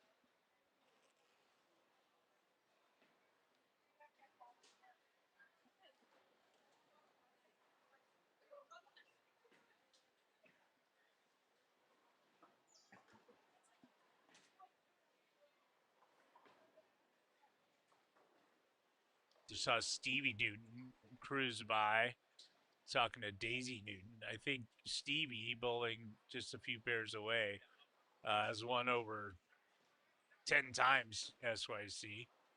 And probably looking to win this week too, I'm sure. Very good players. And Daisy in front of us. Mom's not around. I think Mom is doing, I can't remember. Maybe Australia is what I want to say. I think Mom's in Australia doing some work. And so it's the Newtons at home.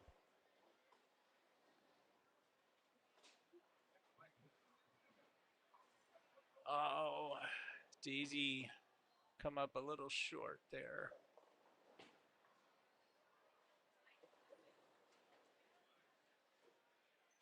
John Kendall, Kendall did not get 3 in a row there. And she has a tricky bucket to shoot in the 9th frame. So There's your Kindle update. Seen a few buckets creep up here as the transition has happened. The oil's carried down the lane a little bit. The players need to make some adjustments.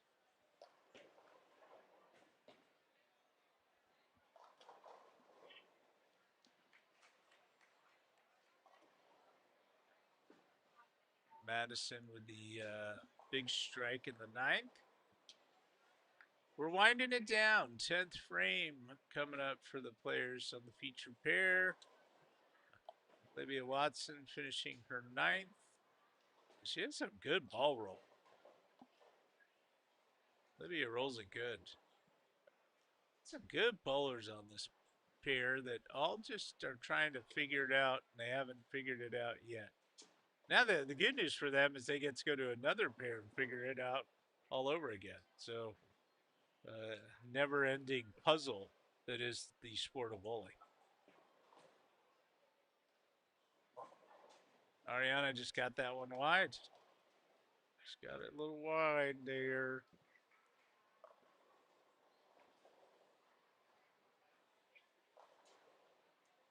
Shot, Abby.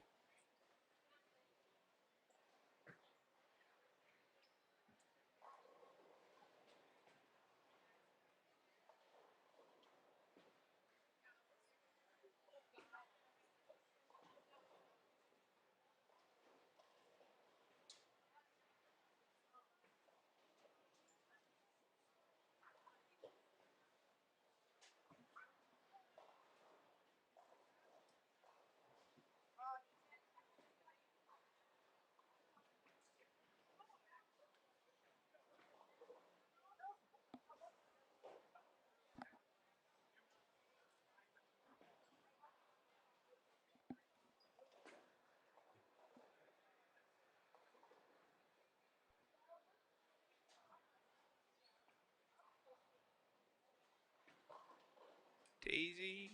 Oh, doesn't get it to go. The 7 pin.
Daisy gets the spare now. She can have a 202 game.201 for Daisy this game. 201. All right, well, this is going to be wrapping us up here. We got Madison left, and Miss Watson, and Miss Watson's in 180.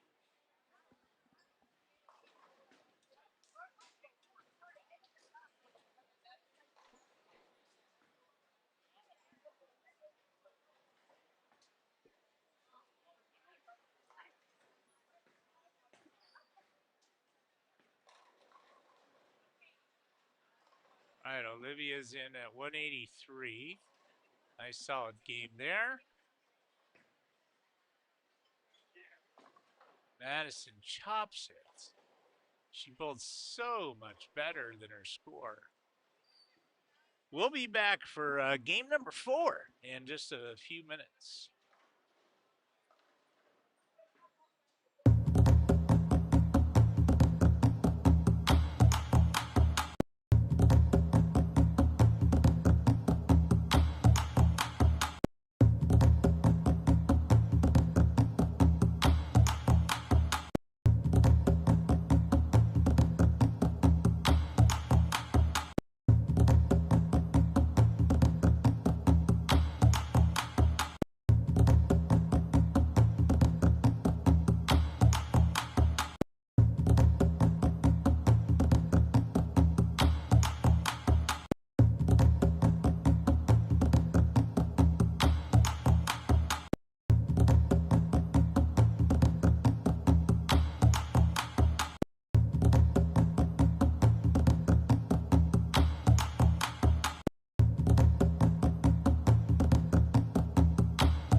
Yeah.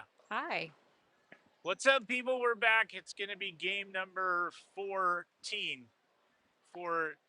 No, I know. It feels like 14. Not 14.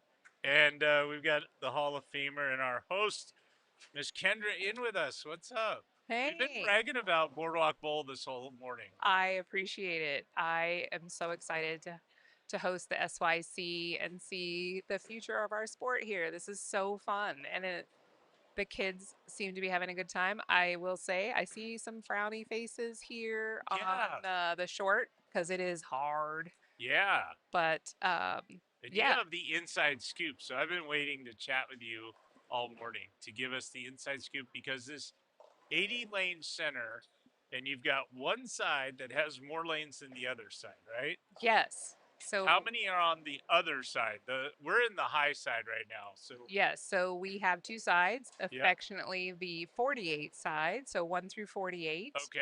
And then we are on the 32 side, which is 49 through 80. Okay. The corner pairs are out of play here so that we have, no one's bowling on the wall. But which is my favorite pair in the house? Usually they are. I love them. Which pair? Oh, which one? I really like 1 and 2. 1 and 2. And I also like 79 and 80. And so, yes, those are corner pairs, end pairs, if you will, but they hook. They have free hook on them. Okay. Our center overall is probably one of the, we'll call it the tighter centers in Okay. the area, right? So not as much free hook in our center. The gutter doesn't quite have a ton of friction. So that's why for us, I think the short's a little trickier here because Yeah. may not be consistent across the house. Plus, I mean, when you got 80 lanes, it's hard to have every pair be the same. We have banks of 6, so you can see this is a former Walmart. And so these pillars, if you imagine Yeah. going down the aisles of a Walmart, those are those pillars that are, in those random aisles that you have to, maneuver your cart around. But they built lanes around them here. The center's nearly 25 years old. So it is, it can be a little bit challenging crossing through this house. So, for the kids that really play well today, they're going to have made some real good adjustments as they move through the house. So it's super fun though. So which ends hooks more? There's one that has more friction, right? So yes, this side, the 32 side, is tighter than the 48 side. Okay. But typically, as you move to the right in both halves of our building, they get a little tighter. So the low end of 48, so the teens, the single digits and into the teens, they have more friction on them than say the 30s. Then you get into the 40s and they get a little tighter as well. And it's kind of the same here on this side. The low 50s have a little more friction to them. In the 60s, it starts to tighten up, and then it gets a little tighter here in the 70s. I love the 60s and 70s because the ball doesn't overreact for me here. Okay. But then you get to lane 80, and I'm going to tell you it's on fire, like somebody kicks it off the gutter. Yep. A lot of people like to bowl on those corner pairs for open play and practice, and so they get some lineage on them. So you have you're an interested onlooker in this game. I mean, you've watched all the kids. You're of course hosting all of 220 kids. Yeah. But right. This game, yes. There's a name familiar. There is a familiar name if you have followed my career. My name when I bowled on tour was Kendra Gaines. And my son John Gaines is bowling right here on lane 73 in front of us. I will say he's had a little bit of a rough start. This is his first event of any magnitude where, he's bowling against some superstar kids, right? Multi-time champions. I think we have a multi-time champion here at SYC on his pair. Yeah. And, so it's a little intimidating, I think. He's 14? He's 14 and taller than me. And he's got the whole thing going where you guys mentioned to me that he's grown like 3 inches recently and his shoe size is increased. Yes. Like yeah, so we've gone through a lot in the last 6 months. There's a lot of change in the last 6 months. He went from 14 to 15 pounds. Okay. In just 2.5 years ago, he was throwing it with his thumb in it, one-handed, and now he's two-handing it. So, there's a lot of changes in just a very short window. And, he has mentioned to me that he has some aspirations to follow in his parents' footsteps and wants to potentially bowl on tour, maybe later on down the road after college. So fun stuff that, the third Hall of Famer in the family? That would be Do you guys super only have fun. 2 currently? We only have 2, just me and John. Okay. And so, yeah, it's super exciting because my kids didn't fall in love with bowling as a kid like I did. I started so young, and they loved it. They loved going, but it wasn't what they wanted to do. Their thing. Yeah. My daughter Maddie, both of the kids actually work here part-time on the weekends when they're not, in school, and they've bowled the youth league. And for my daughter, it's the social thing. She loves that part of it. Yeah. Not super competitive, but she loves to bowl with me. We bowl adult youth tournaments, which is fun. And then, but my son has really started to take like you can see the desire to want to learn, to want to be better. So Got some good coaches in his family here. So both you and John. So let's take a look. He's He's got 2 spares to start the game, Yes, which is fantastic. it is. Well played. And let's see what he's got here. I can't see what ball he's using. It looks like shiny. a road. It's a road. It's kind of shiny. Yeah, Okay. he's throwing the road, and you know, we might have been a little ill prepared for the short, especially as a two-hander. Yeah. He doesn't have a urethane ball in his bag, which I still think we can manage, right? But he hasn't had a ton of experience on the short. They have a lane breakdown. It didn't reset the pins, so it looks like they got the pins up, but I'm not sure what they're actually Teach waiting. him to take a re-rack. Oh, I think they need a pin. No, They need a 5 it's pin or something. the young man Trey on the other side is waiting for a respot, so it looks like he's missing one of the pins that might have fallen out.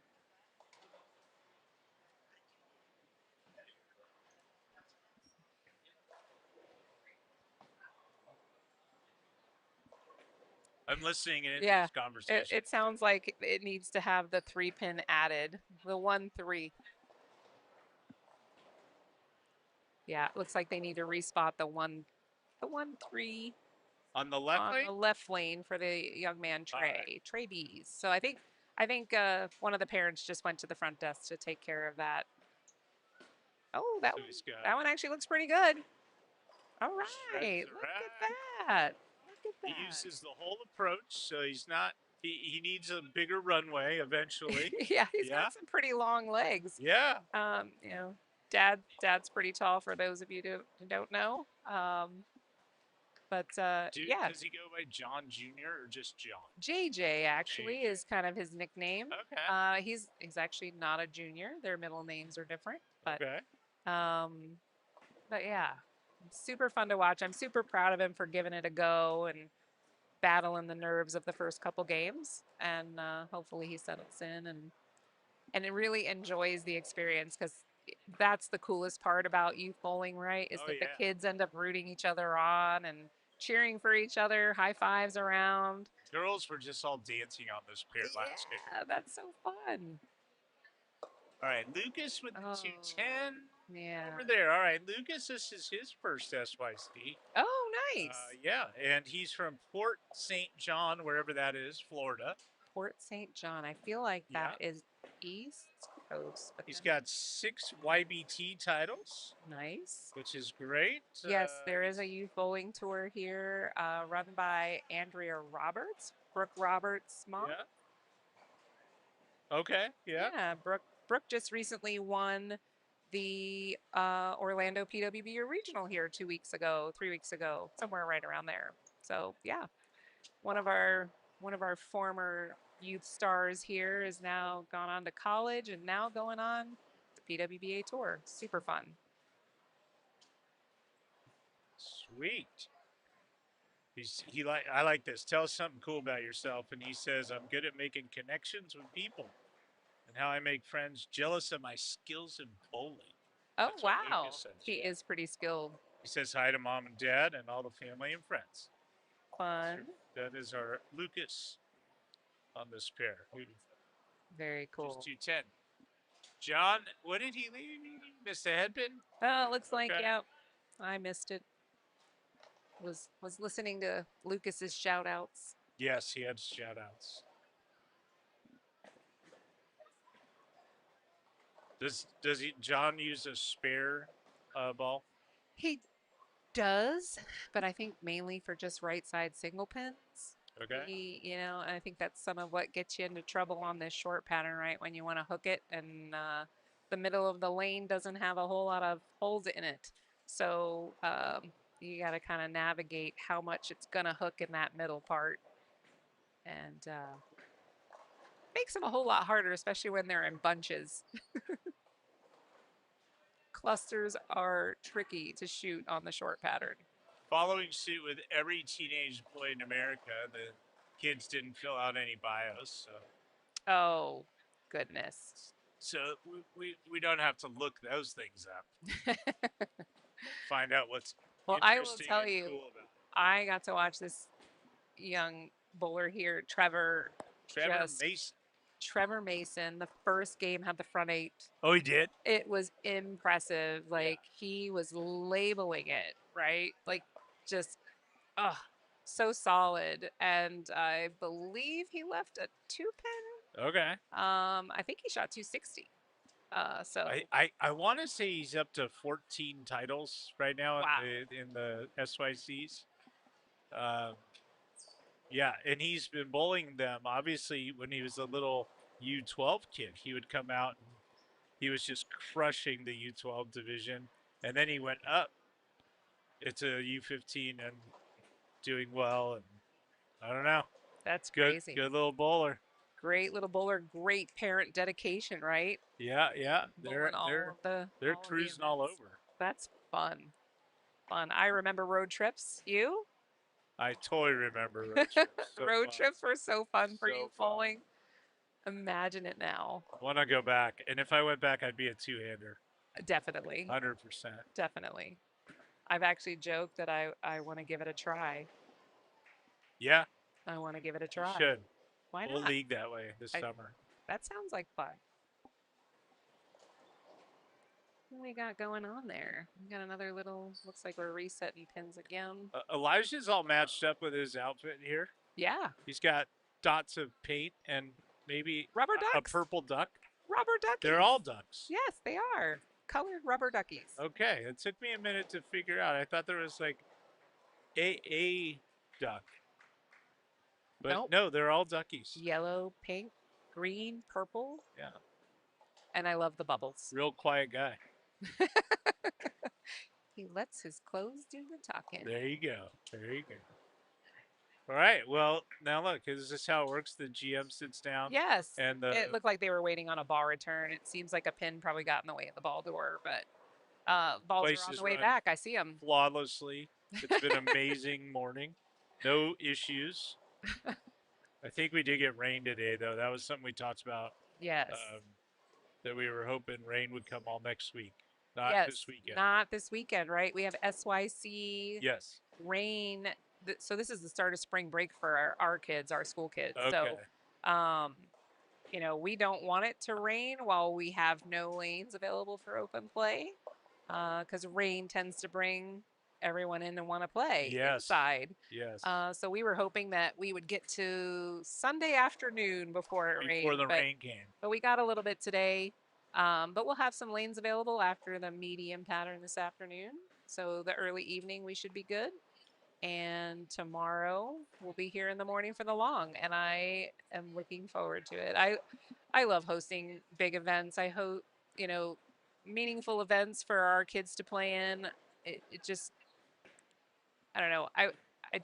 I'm inspired by them, right? That they are trying to follow in the footsteps of their idols, right? Yeah. The superstars that are on tour. Yeah. And It's great. I love that you guys give them the opportunity to do so. Oh, Kurt.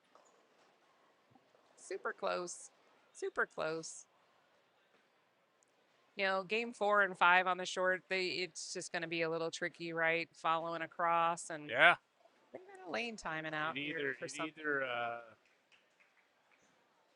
I'm assuming John knows how to work the scoring unit. Yeah, he does. He does. For some reason, it looks like I have to. Once I get out of here, I'll make sure the mechanics know. It looks like there's a little bit of a short or something, but it shorts out, but then it comes right back on, and it finishes the cycle of the pin setter. So.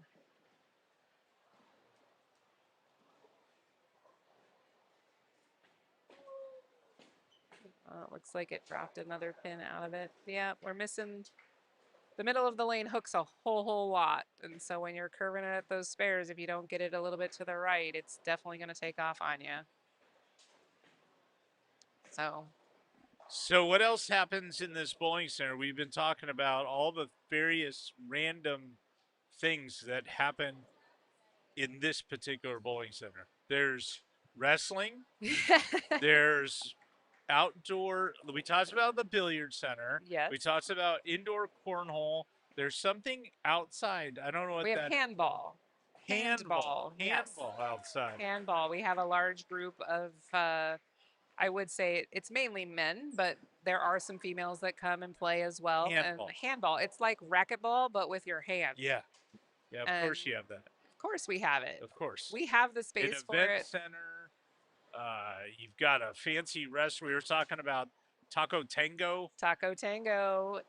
There are some delicious tacos. Did you get a plate yet? I tried a Taco Tango yesterday. I went and got us some. They are super yummy. Mhm. I'll give it a shameless plug, right? Yeah. Chicken, pork, and picanha. And everybody says, "What's picanha?" Yeah. And so if you're from Steak. South America, it's steak, and it is delicious. Yeah, I had chicken.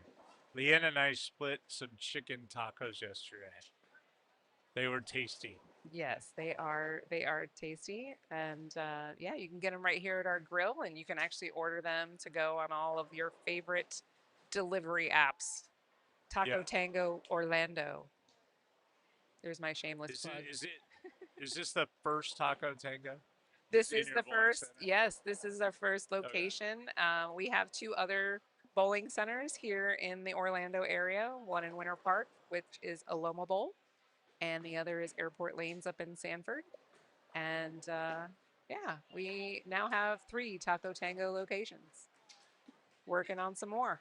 All right. Yeah, it's fun. Franchising opportunities for everyone out there. That's right. You want a That's Taco right. Tango you can have, franchise? You can have a Taco Tango truck.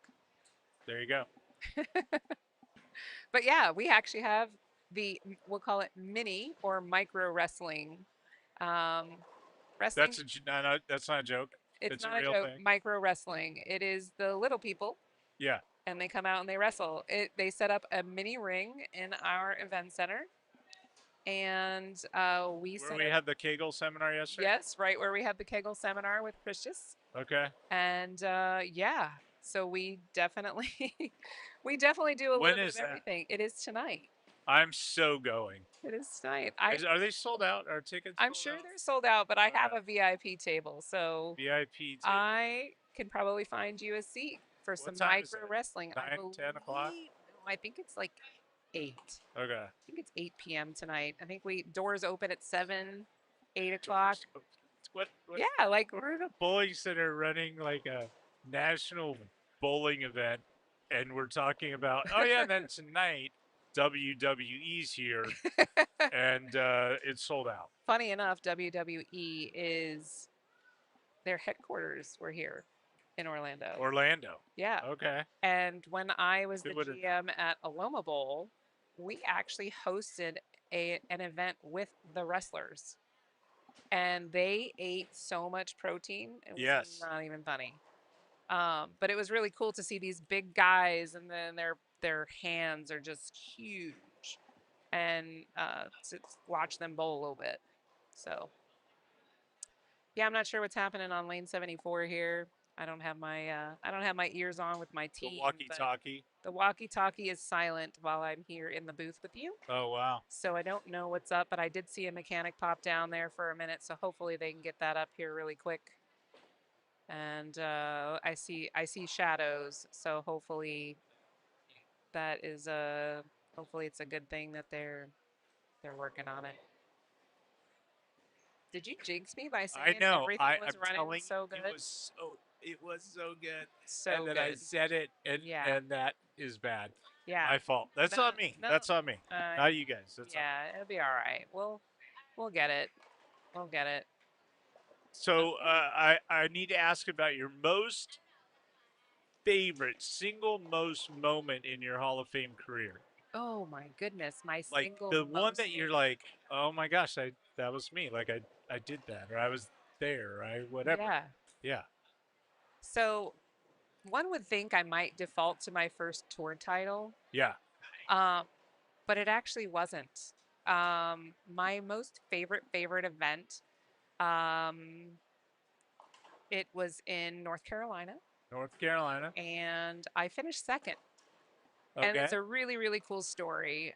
It was at a time in my tour career I had been struggling a little bit and working on lots of different, Things. lots of things, right? And, working on different tools and different approaches to certain patterns and learning bowling balls. And, I always found that when you started to learn more doors opened and you had to learn more than that, right? Yeah, So it was like, be careful what you wish for. Sometimes Yeah. you just want it The to be more simple. tricks you have, then the more Yeah. complicated it even The becomes. more tools in the toolbox, it's Yes. harder to figure out which one you got to pull out, Yes. right? So Yes. for me, it'd be like I had a wrench when I needed a screwdriver. Yep. And I was like, and then it was vice versa the next time. And it was like, wait. And so I was kind of down in the 20s, right? So back then we bowled the qualifying games, cut to the top 24 games of match play. And I started match play probably in the 20s, maybe like the low, the high Yeah. teens, 19, 20, right? And I'm like, man, this just seems so painful, Yeah. right? Because it's like you have to bowl so good to get to the top 5 TV show. Yeah. And I struggled, and I kind of hung out in the teens for the first round, and then I was like, man, I got to figure something out to compete with these girls, right? I got to figure something out. And I was really speed dominant for the early part of my career, so it was really hard for me to learn how to hook it, Yeah. right? Like Yeah. to slow it down and shape the ball a little Yeah. more. And so I decided for the last round of 8 games, I was going to learn. I Okay. was going to learn how to do it. And Yeah. I grabbed a ball that I knew that if I threw it hard, it was never going to hook. Yeah. And I turned it on. I went 240, 230, 240, 250, 240, 230. I won all 8 games of match play, and I qualified 5th for the TV show. Yeah.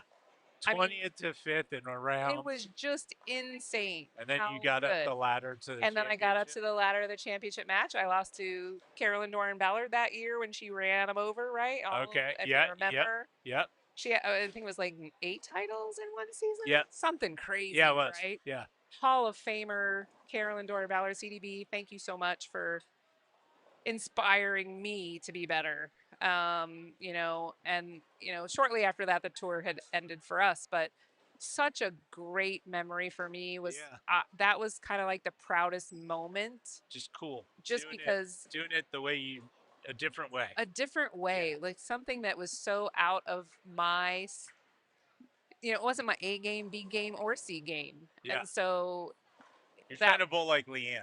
I was. Yeah. Literally. Yeah, she always soft hook wheeling it. Yeah. And you're piping it. I am a down and inner, right? Yeah. And when I'm good, I'm good. Yep. But man, when the curve girls bowled better, I wasn't usually in play. I wasn't a factor.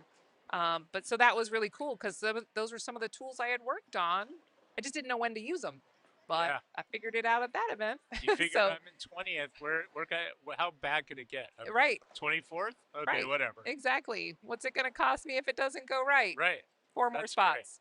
4 more spots. So, yeah. That's fun. Super fun. So that's why I tell the kids here who are struggling on the short, right? Yeah. Continue to work on it because you can learn, right? You can learn and you never know. You just might find it.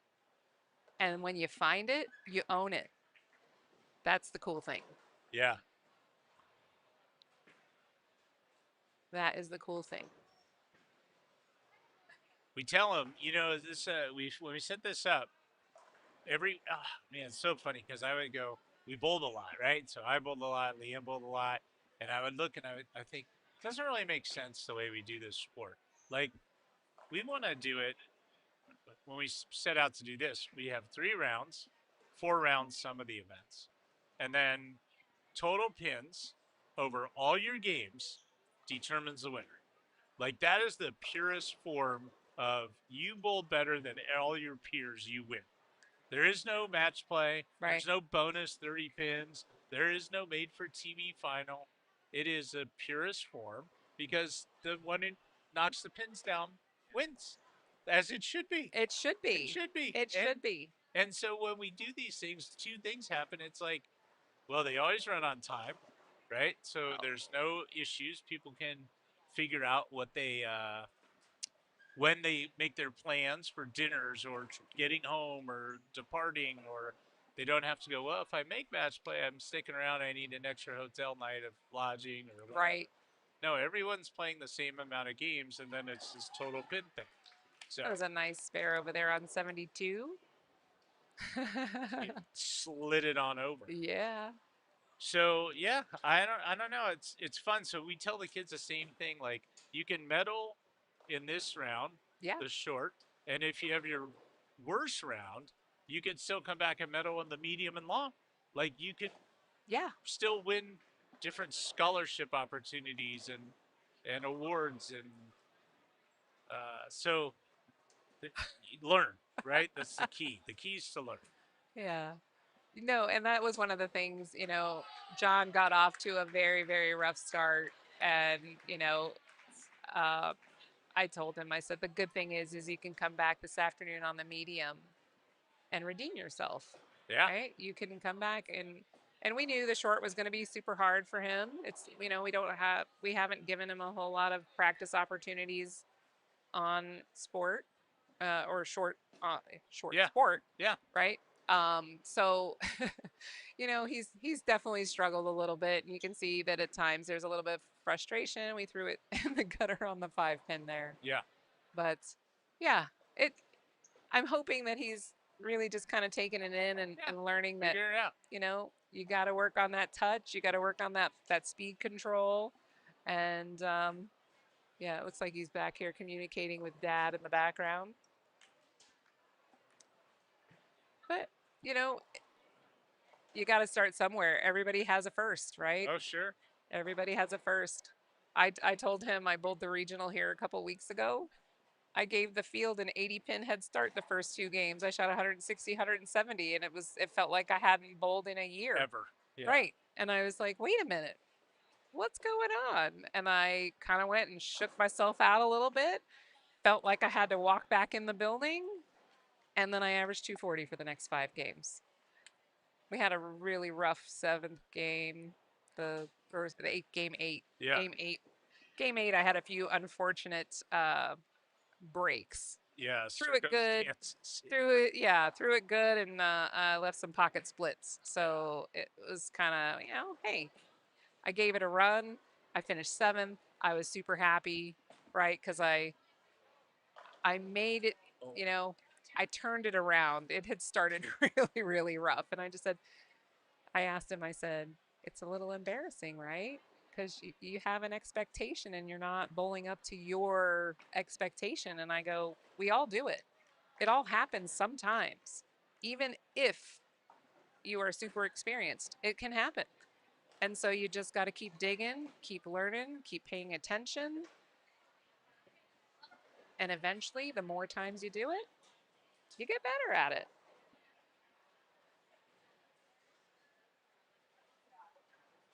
Well, it's all learning process. 100%. And you never actually ever stop. You never figure it out. No. The game is so weird. It changes so much. The- It's like crazy. Right. The more you learn, the more there is to learn. So complicated. Right. The more you learn, the more there is to learn. And it isn't a stable game, right? The playing environment changes every ball. Every ball. Yeah, every toss. Every ball changes it just a little. Well, he's throwing it good, isn't he? He is throwing it so good. It's unfortunately he missed that single pin last frame, but he's on it. He is on it. He will definitely be. I mean, I haven't seen all of the scores in this division, but he's definitely a very solid player.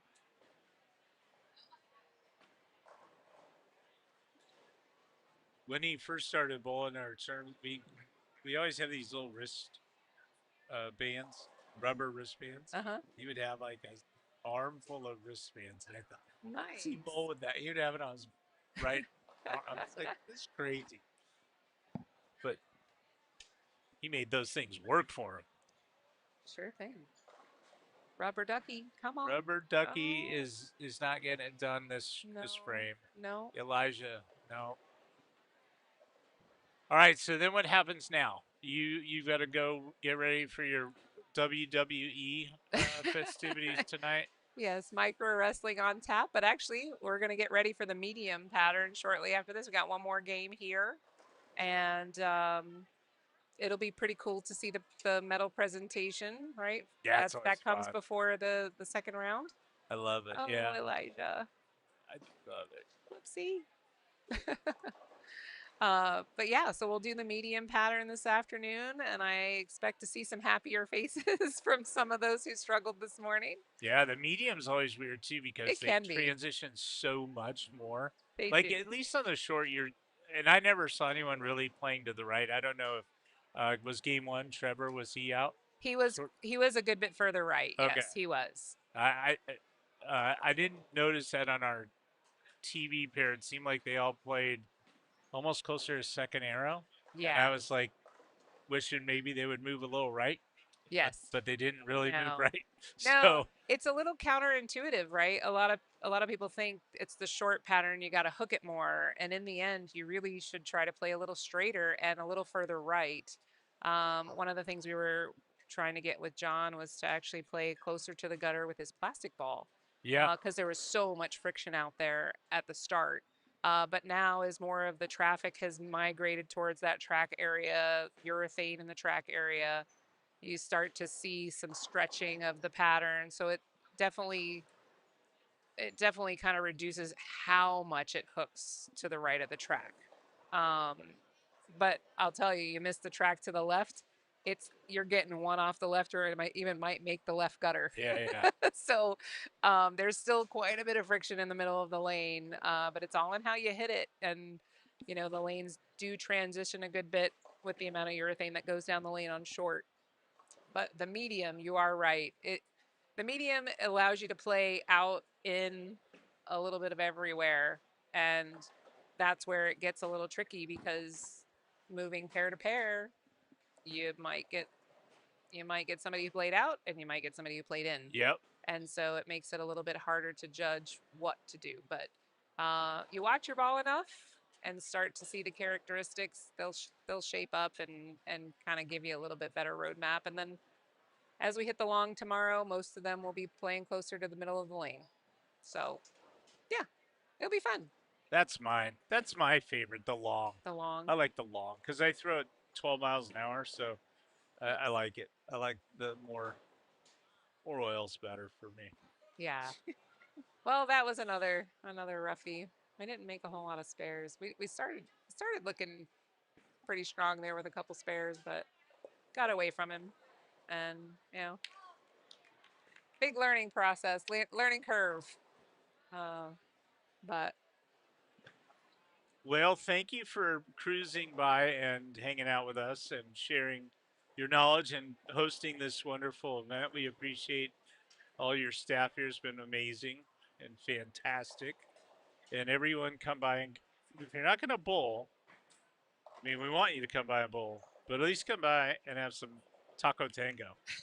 I appreciate that, Gary. Yeah. I appreciate you having me in the booth. It's so fun. I look forward to having SYC here as long as it fits into the schedule for both of us. Yeah. I love to give kids the opportunity to chase their dreams and really have some fun in an amazing lifetime sport. I started when I was little, and I don't see myself being outside of bowling ever.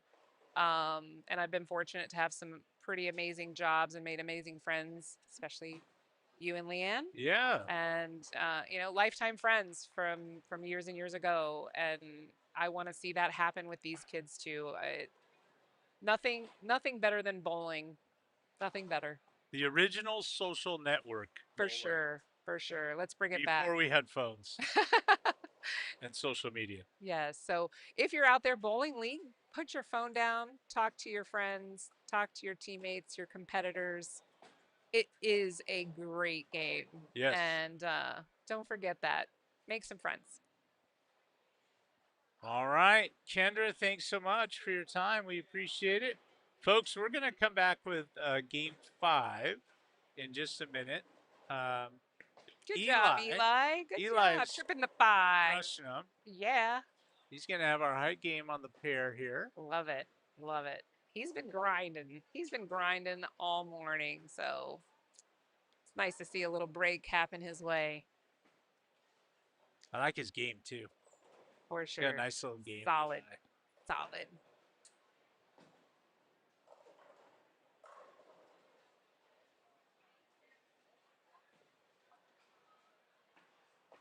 Well, it's got a curve. We just jinxed Oh, him. no. We did that. Oh, no. We did that to you. Did we black Eli. out him? We did Eli. not. Oh, Eli. That's on me, Oh. specifically. That's my fault. We can't blame No. Kendra. We can't blame Kendra. Oh, it's all right. He's gonna come back and he's gonna knock all 10 down. Oh man. He handled it well. He almost laughed about it. Like he came back to talk to like mom or dad or coach or something. Yeah, I think it was mom. They had a little laugh about it. Yeah, it happens. Elijah with the stone, Stone 9. Darn it. Oh, gonna go Brooke. All right. Well. Well, he was afraid to get it close to the gutter. All right, and Eli. I don't blame him. I don't blame him. Moving on. Good game. 190s are always good in this. All right. Thanks, deal. Gary. Thanks, fans, We'll be for back. watching. We'll See you be back, soon. peoples. See you soon.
All right, what's up, people? We are back. We're back. I have a special guest for you. Special. Does anybody care? Does anybody want to see our special guest? Turn right there, Crystal Elliott. This is Rookie of the Year. This is, you ask people around the bowling industry that are in the know, like me, obviously. You're in the know? No, I'm just literally making fun of myself right now. But all the people know that this is a future Hall of Famer, Crystal Elliott, right here. Rookie of the Year in 24. Tons of success at the youth, collegiate level. Like just crushing it. You're just crushing it, right? I mean, throwing the best brands, it's easy to crush it. Just crushing it. And you just have fun, and you always have a smiley, like, disposition and outlook. It's really cool. You did a nice little clinic yesterday with the kids, a little Q&A and stuff. I did. That was fun, actually. They asked really well put questions. Yeah. So, Did you take in Chris Jonas' KEGEL seminar? I saw a little bit of it. I didn't see the whole thing of it, but Was your mind blown? I did see or I did do the QR code To because get I the- wanted to see it because I was like, well, I mean, why not learn? Like Oh this yeah. is a sport that you're constantly learning in, so I Oh was like, yeah. I might as well learn more. Yeah. Yeah. He's fantastic. KEGEL's amazing. No, he really is though. He's so knowledgeable too. All right, so we've got Crystal joining us for Game 5. After this game, then we have a break where we re-oil the lanes and we put out a medium oil pattern. But right now, we're still going on this 37-foot, 2.6 to 1, sort of tough. And topography in this bowling center, some pairs don't really play well to the outside. So the pattern says, hey, play them outside. Then topography is saying, no, thank you. I don't like that. Yeah, So it can make it really, really hard. absolutely. Yeah. I mean, this is the one center that we actually just had a PWBA event here, Did you win? and I didn't bowl the regional. I was actually out at one of the PBA stops. Oh, yeah. That's Um, you told me that. I would have absolutely bowled, but from I the mean, notes it's that 20 I minutes from heard, your house. 30 minutes, 40. the notes that I heard from the ladies that bowled were just some of the pairs were really, really hard, and they needed to play outside, and they had to figure out a new way to hit the pocket just because of the way that these lanes are. But the one thing I remind people is that this center is an old Walmart, hence why there's pillars in random Yeah. places, and so the way that this building was constructed was not originally to be a bowling alley. Yeah. And you got two sides, and Kendra was in the booth, and she was giving us all the lowdown on the pairs. And Yep. she likes these pairs because they're a little tighter. Yes. And so for her, but that would be probably on a medium and long pattern. Right. See, when the pattern is shorter and it wants you to play further to the outside part of the lane, but then the topography says I don't want my ball to, Yep. it can't get up the hill, right? Absolutely. The topography. So it's this battle going on. All right, so bowling on this pair in Game 5, we have Grayson, Evan, Austin, William, Jordan, and Trent. Although I think there is a replacement in here somewhere. But anyway, it's great. I haven't looked at bowl metrics yet. Have you looked at bowl metrics? I have not. However, I have noticed just walking around and just talking with a few of the kids Yeah. and their parents. Sad face. A little bit, some sad faces for sure, but definitely higher scores on the higher end. And Higher end, like here? yes, this high end that we're currently like Oh, watching. really? So that was the one Wow. thing that I did notice, just because I think, like Kendra was saying, like it is a little bit tighter, so the kids feel Okay. that they can control the pocket a little bit more rather than their ball almost overhooking. But yeah.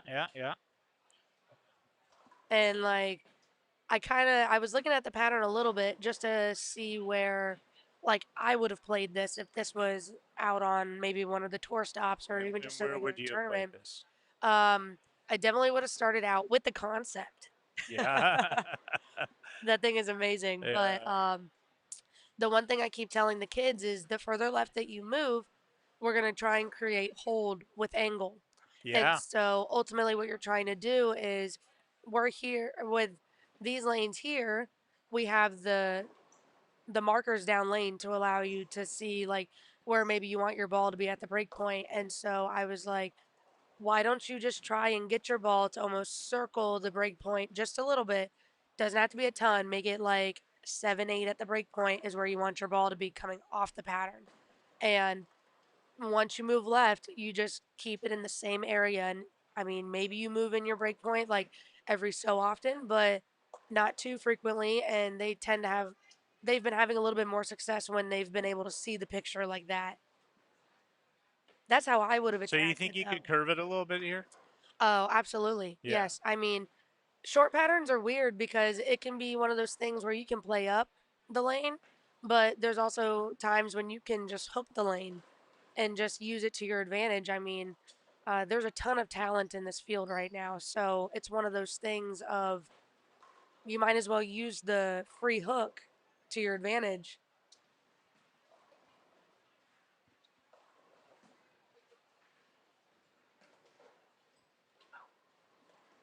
I wish I was doing this. Bowling right now? Yeah. Watching these kids, Is I it want to fun? be Do bowling. you like it? I love it. You do? Honestly, yes. Like, You just like you're like I want to bowl right now. I want to bowl. I want yes. to bowl. Oh my gosh. And like I'm such a practice person. Like I've learned to fall in love with practicing and just try new things and stuff. And like we said before, this is a sport that you're constantly learning. Like one day I want to be the best in the world, and so if I'm constantly learning, like maybe those little tricks I learn in practice is what helps me get to that level one day.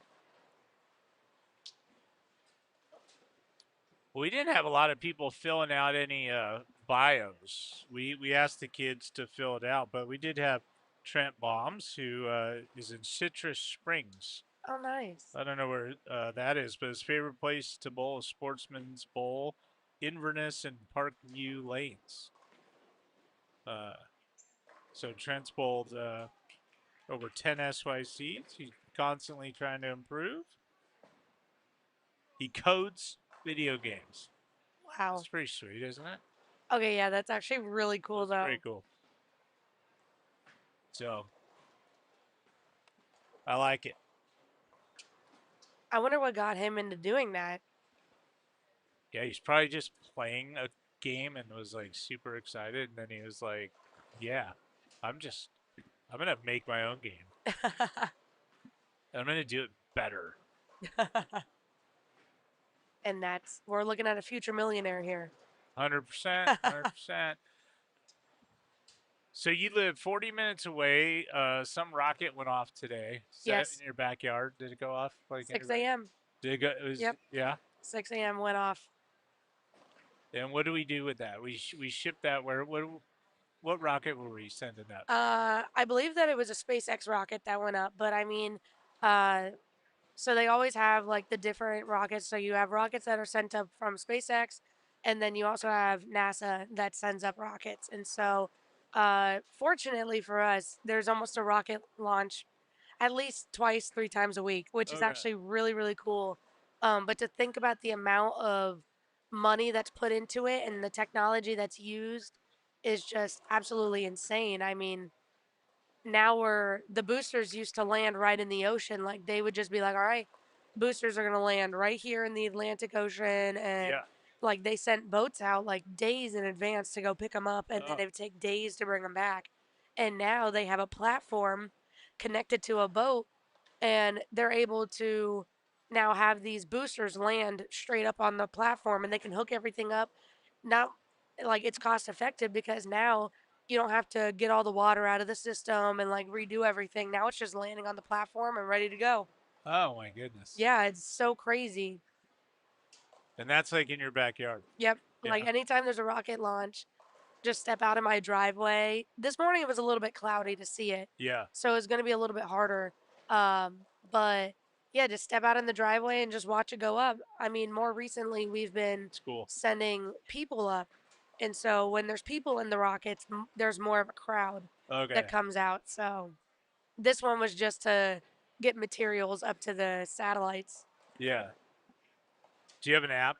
I do. Yeah. You have an app and you can just go on like myrocketapp.com or something like that. So it's so where they launch out of is Cape Canaveral, which is a part of the Space Coast. So it's called Space Coast Launches, and it just literally tells you like every single rocket. Like it's gonna happen. Is today the 14th? So there were 2 rockets supposed to go up. One went off at 6 a.m. and one was supposed to go up at 8:37 as well. And it says success. So the next one will be on the 17th. So 17th. Look at yep. that. So the next every few days we're sending stuff up. Yep. So we have like the 17th, the 19th, the 22nd, the 30th, and 3 of those 4 are SpaceX, and then the other one is an Atlas V. So that's a NASA rocket. Okay. Yep. So, and then they're sending a GPS rocket up, but they have no date for that one. To be determined. To be determined. Yeah, the Space Coast is a really cool place, especially because like we have Cocoa Beach, Kelly Slater actually is from the area. And so, yeah, I mean, they have like a whole like monument dedicated to him. 30 minutes, 40 minutes away from here. Yep. Yeah, we have a crazy. Ron John surf shop because the whole like Ron John company actually was partially started here because so fun fact, Cocoa Beach is actually where the best waves in the state of Florida are formed. Okay. And so it's really weird It's because like like Surfers right, Paradise or whatever. yeah, like Dylan Byers, he works over at Storm Yeah. HQ. He used to go up and surf in the Cocoa Beach area, Yeah.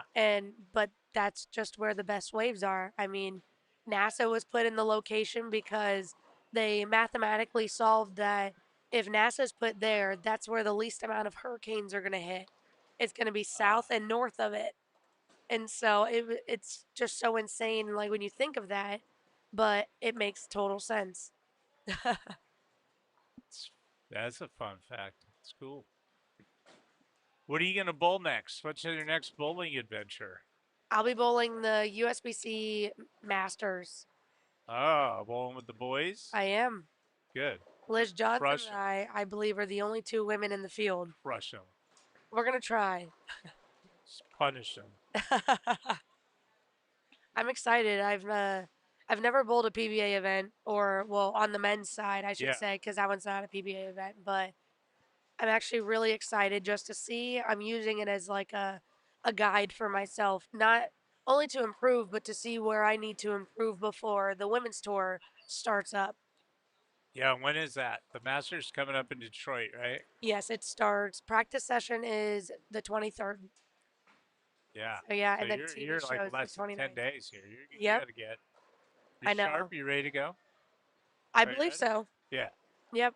It'll be at Thunderbolt, historic Thunderbolt, Yeah. Thunderbolt. which is really cool. So I won a national championship with Jack State in Thunderbolt, Yeah. and then I also won my Rookie of the Year award in Thunderbolt. So that building to me is very special. Good. So I'm actually really excited that it's in such a cool facility.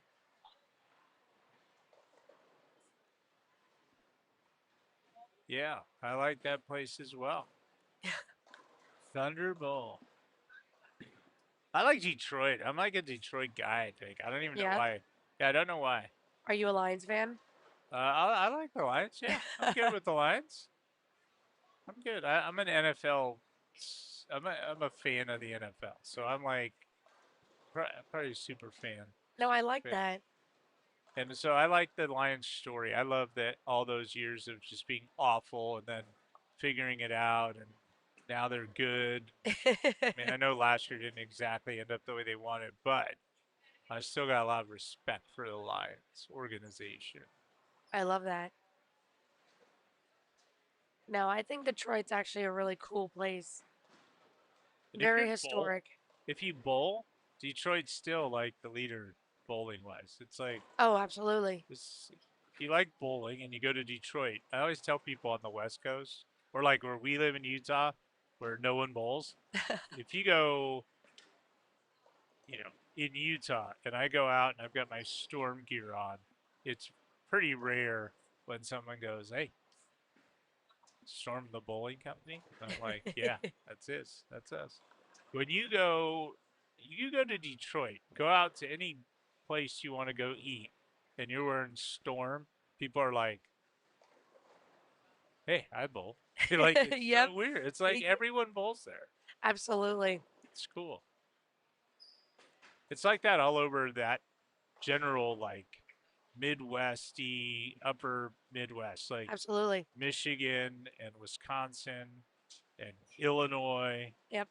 I think some of that Indiana, Minnesota, like that area of the United States, Yeah. tons of bowling.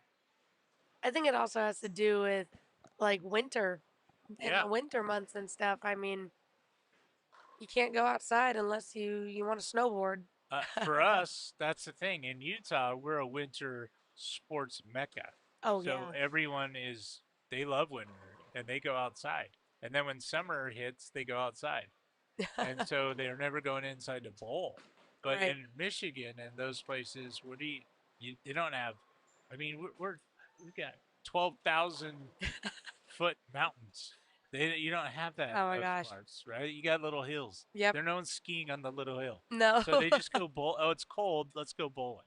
Right. That's how it is. They also have like the little centers, and so me going out on tour, one thing that I noticed was up north, it's actually very common to have centers that only have 12 lanes in it, versus like here in Florida, we don't really have that. Everything's like Massive. 30, 36 and above kind of Yeah. thing, and so You guys, yeah.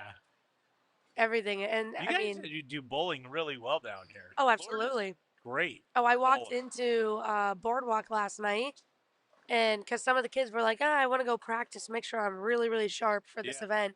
And I was like, all right, let's go. Like, let's go get a lane. Like, and walked in, and their end from like 40 something. So one through like 40 or, yeah, 48 or something was full. The like an entire league had it Yeah. completely full. And then the side that we're looking at now was completely full of open bowlers, and we couldn't even get a lane. I was like, oh my gosh, this place is always busy. And Tuesday night, don't even think about coming in here trying to get a lane because every lane is full with a league. That league Yeah, is 80 so lanes. popular. Yes, 80 lanes. insane. Like people travel hours just to go to this Tuesday night league. For real? Oh yeah, like this is They're the like where league to you live. bowl. They're like Tampa. I 2 hour drive, two and Yep. a half hours, whatever. Oh Where you my go? gosh. I got bowl league in Orlando. Yep, pretty It's much. funny.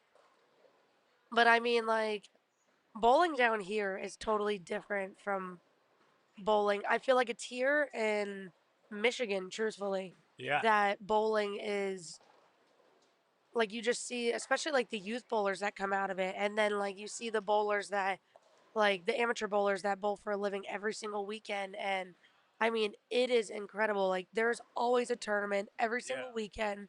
Like, you should have no excuse to not be bowling anything because you can find something. I mean, Here in yes, Florida. Yeah. absolutely. Now it's always nice to kind of just take a break and have those weekends off. Um, so it's actually funny. So the other weekend, my boss, so I work in a Bowler's Mart Pro Shop, and my boss runs a monthly little sweeper just to get the kids out, get some practice time. I mean, it's a $35 entry. You bowl 5 games, totally worth it. Well, this last one, I was like, oh, I'm just gonna go and support my boss. It was a 9-pin no tap tournament. And everyone was like, "You're gonna be bowling a 9-pin no tap," and I was like, "No, it's not. It's scratch." I only had 4 no taps the entire time, and I was Yeah. like, "This is so stupid." And I shot like 801 for the first 3 with only 2 no taps, Yeah. and I was like, "Well, to be honest, even if it was scratch, that would have been a hard one to beat, truthfully." So funny. It's good. It keeps you sharp bowling all this stuff. You gotta bowl Absolutely. everything. I mean, the kids definitely motivate me just because they like I see their wants and their dreams and what they aspire to be one day. And so they kind of motivate me because, not kind of, but they do motivate me just because they're always like, hey, can you come practice with me? Absolutely. Let's go do it together because you're going to make me better and then I'm going to make you better. The better you become, the better I become. Yeah. And so it's always fun, especially seeing like the new kids that come in and stuff. And like, we make it a big family thing.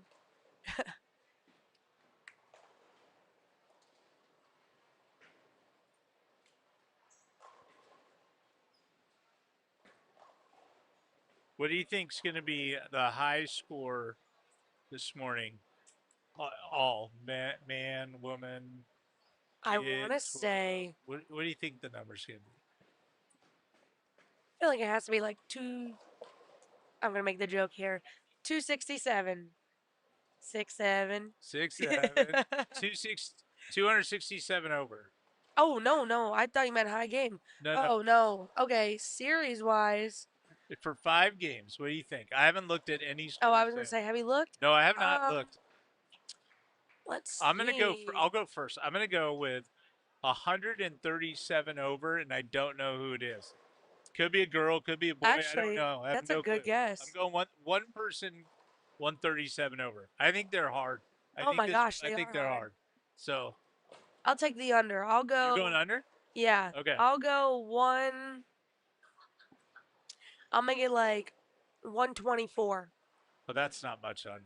Yeah. No, but it's under. Okay. Okay. So 124, 137. That's No, I feel like the where we're at. 137 was honestly a really good guess. Yeah, it's dumb random luck. It just popped in my head. I was like, I bet someone played pretty well, but I don't know who that someone is. I haven't seen anyone in this section sitting here for 3 hours that's 100 over.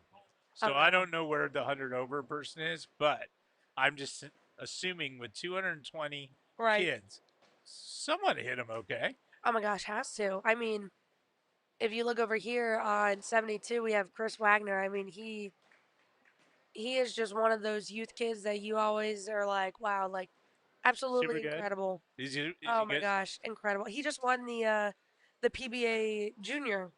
Ah, Yeah, yeah. he throws it so well. He was a part of the USA Bowling regional championship team Yeah. this past year, and so I mean, just his physical game is just so good, and with how young he is, like I'm glad I don't have to bowl against him on tour. I know. Well, you will in the Masters. Oh, but You'll be bowling against Belmo and all of them. DJ, Tim Foy, bowling against Tim. well, we already have a bet because he thinks I can't beat him. So I said, no. There's not many people in the world that have been able to beat that guy for last year, so he's been Hey, hey, who do you think got him there? No, I'm kidding. fired. He's fired. It's on fire. I like it. Leanne knows him from a long time ago, I guess, in California or something. That's what he was telling And, me. she always was like, this guy's super nice. And so it's funny because we see, we're Storm. Like, he's not Storm, we're Storm. Right.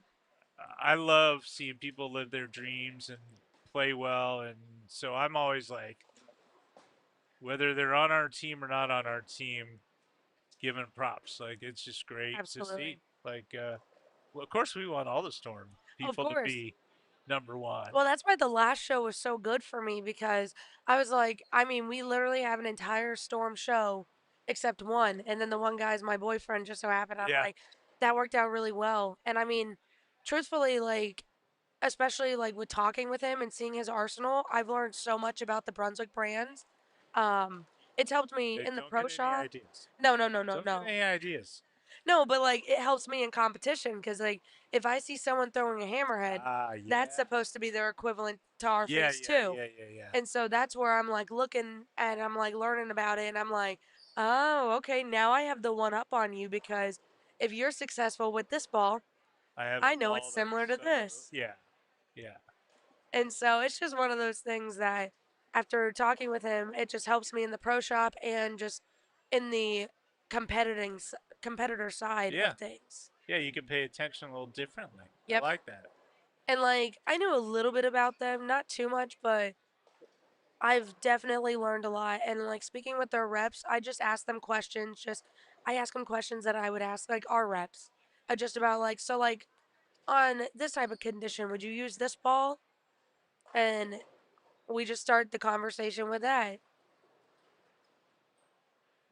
It's all about learning. All about learning. Yep. Well, we're gonna have 2:15 in as our high game over here. It appears.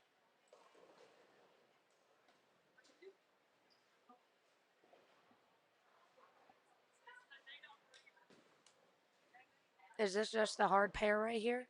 This pair's not easy.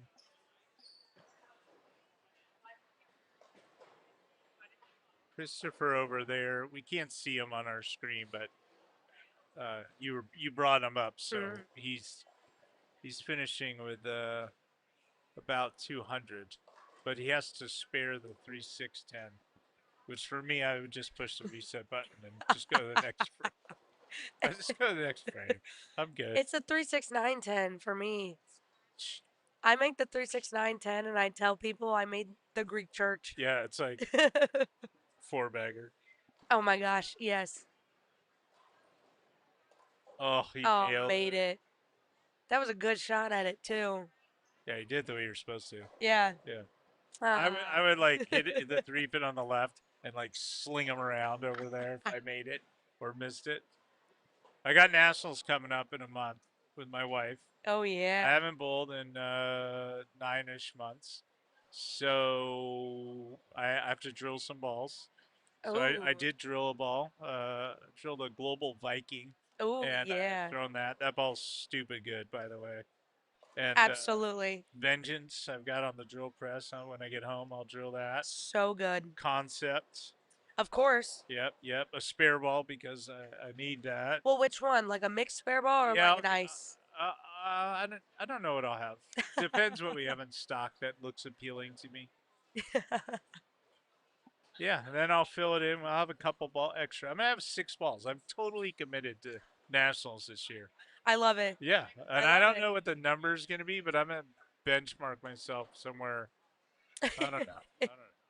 Now, are y'all driving there or? We're gonna drive. Okay. So we could take our equipment. I was gonna say because it's not a bad drive. I've made that drive It's not a good from drive. Reno It's to not a good drive, headquarters. and it's not a bad drive. No. It's just a drive.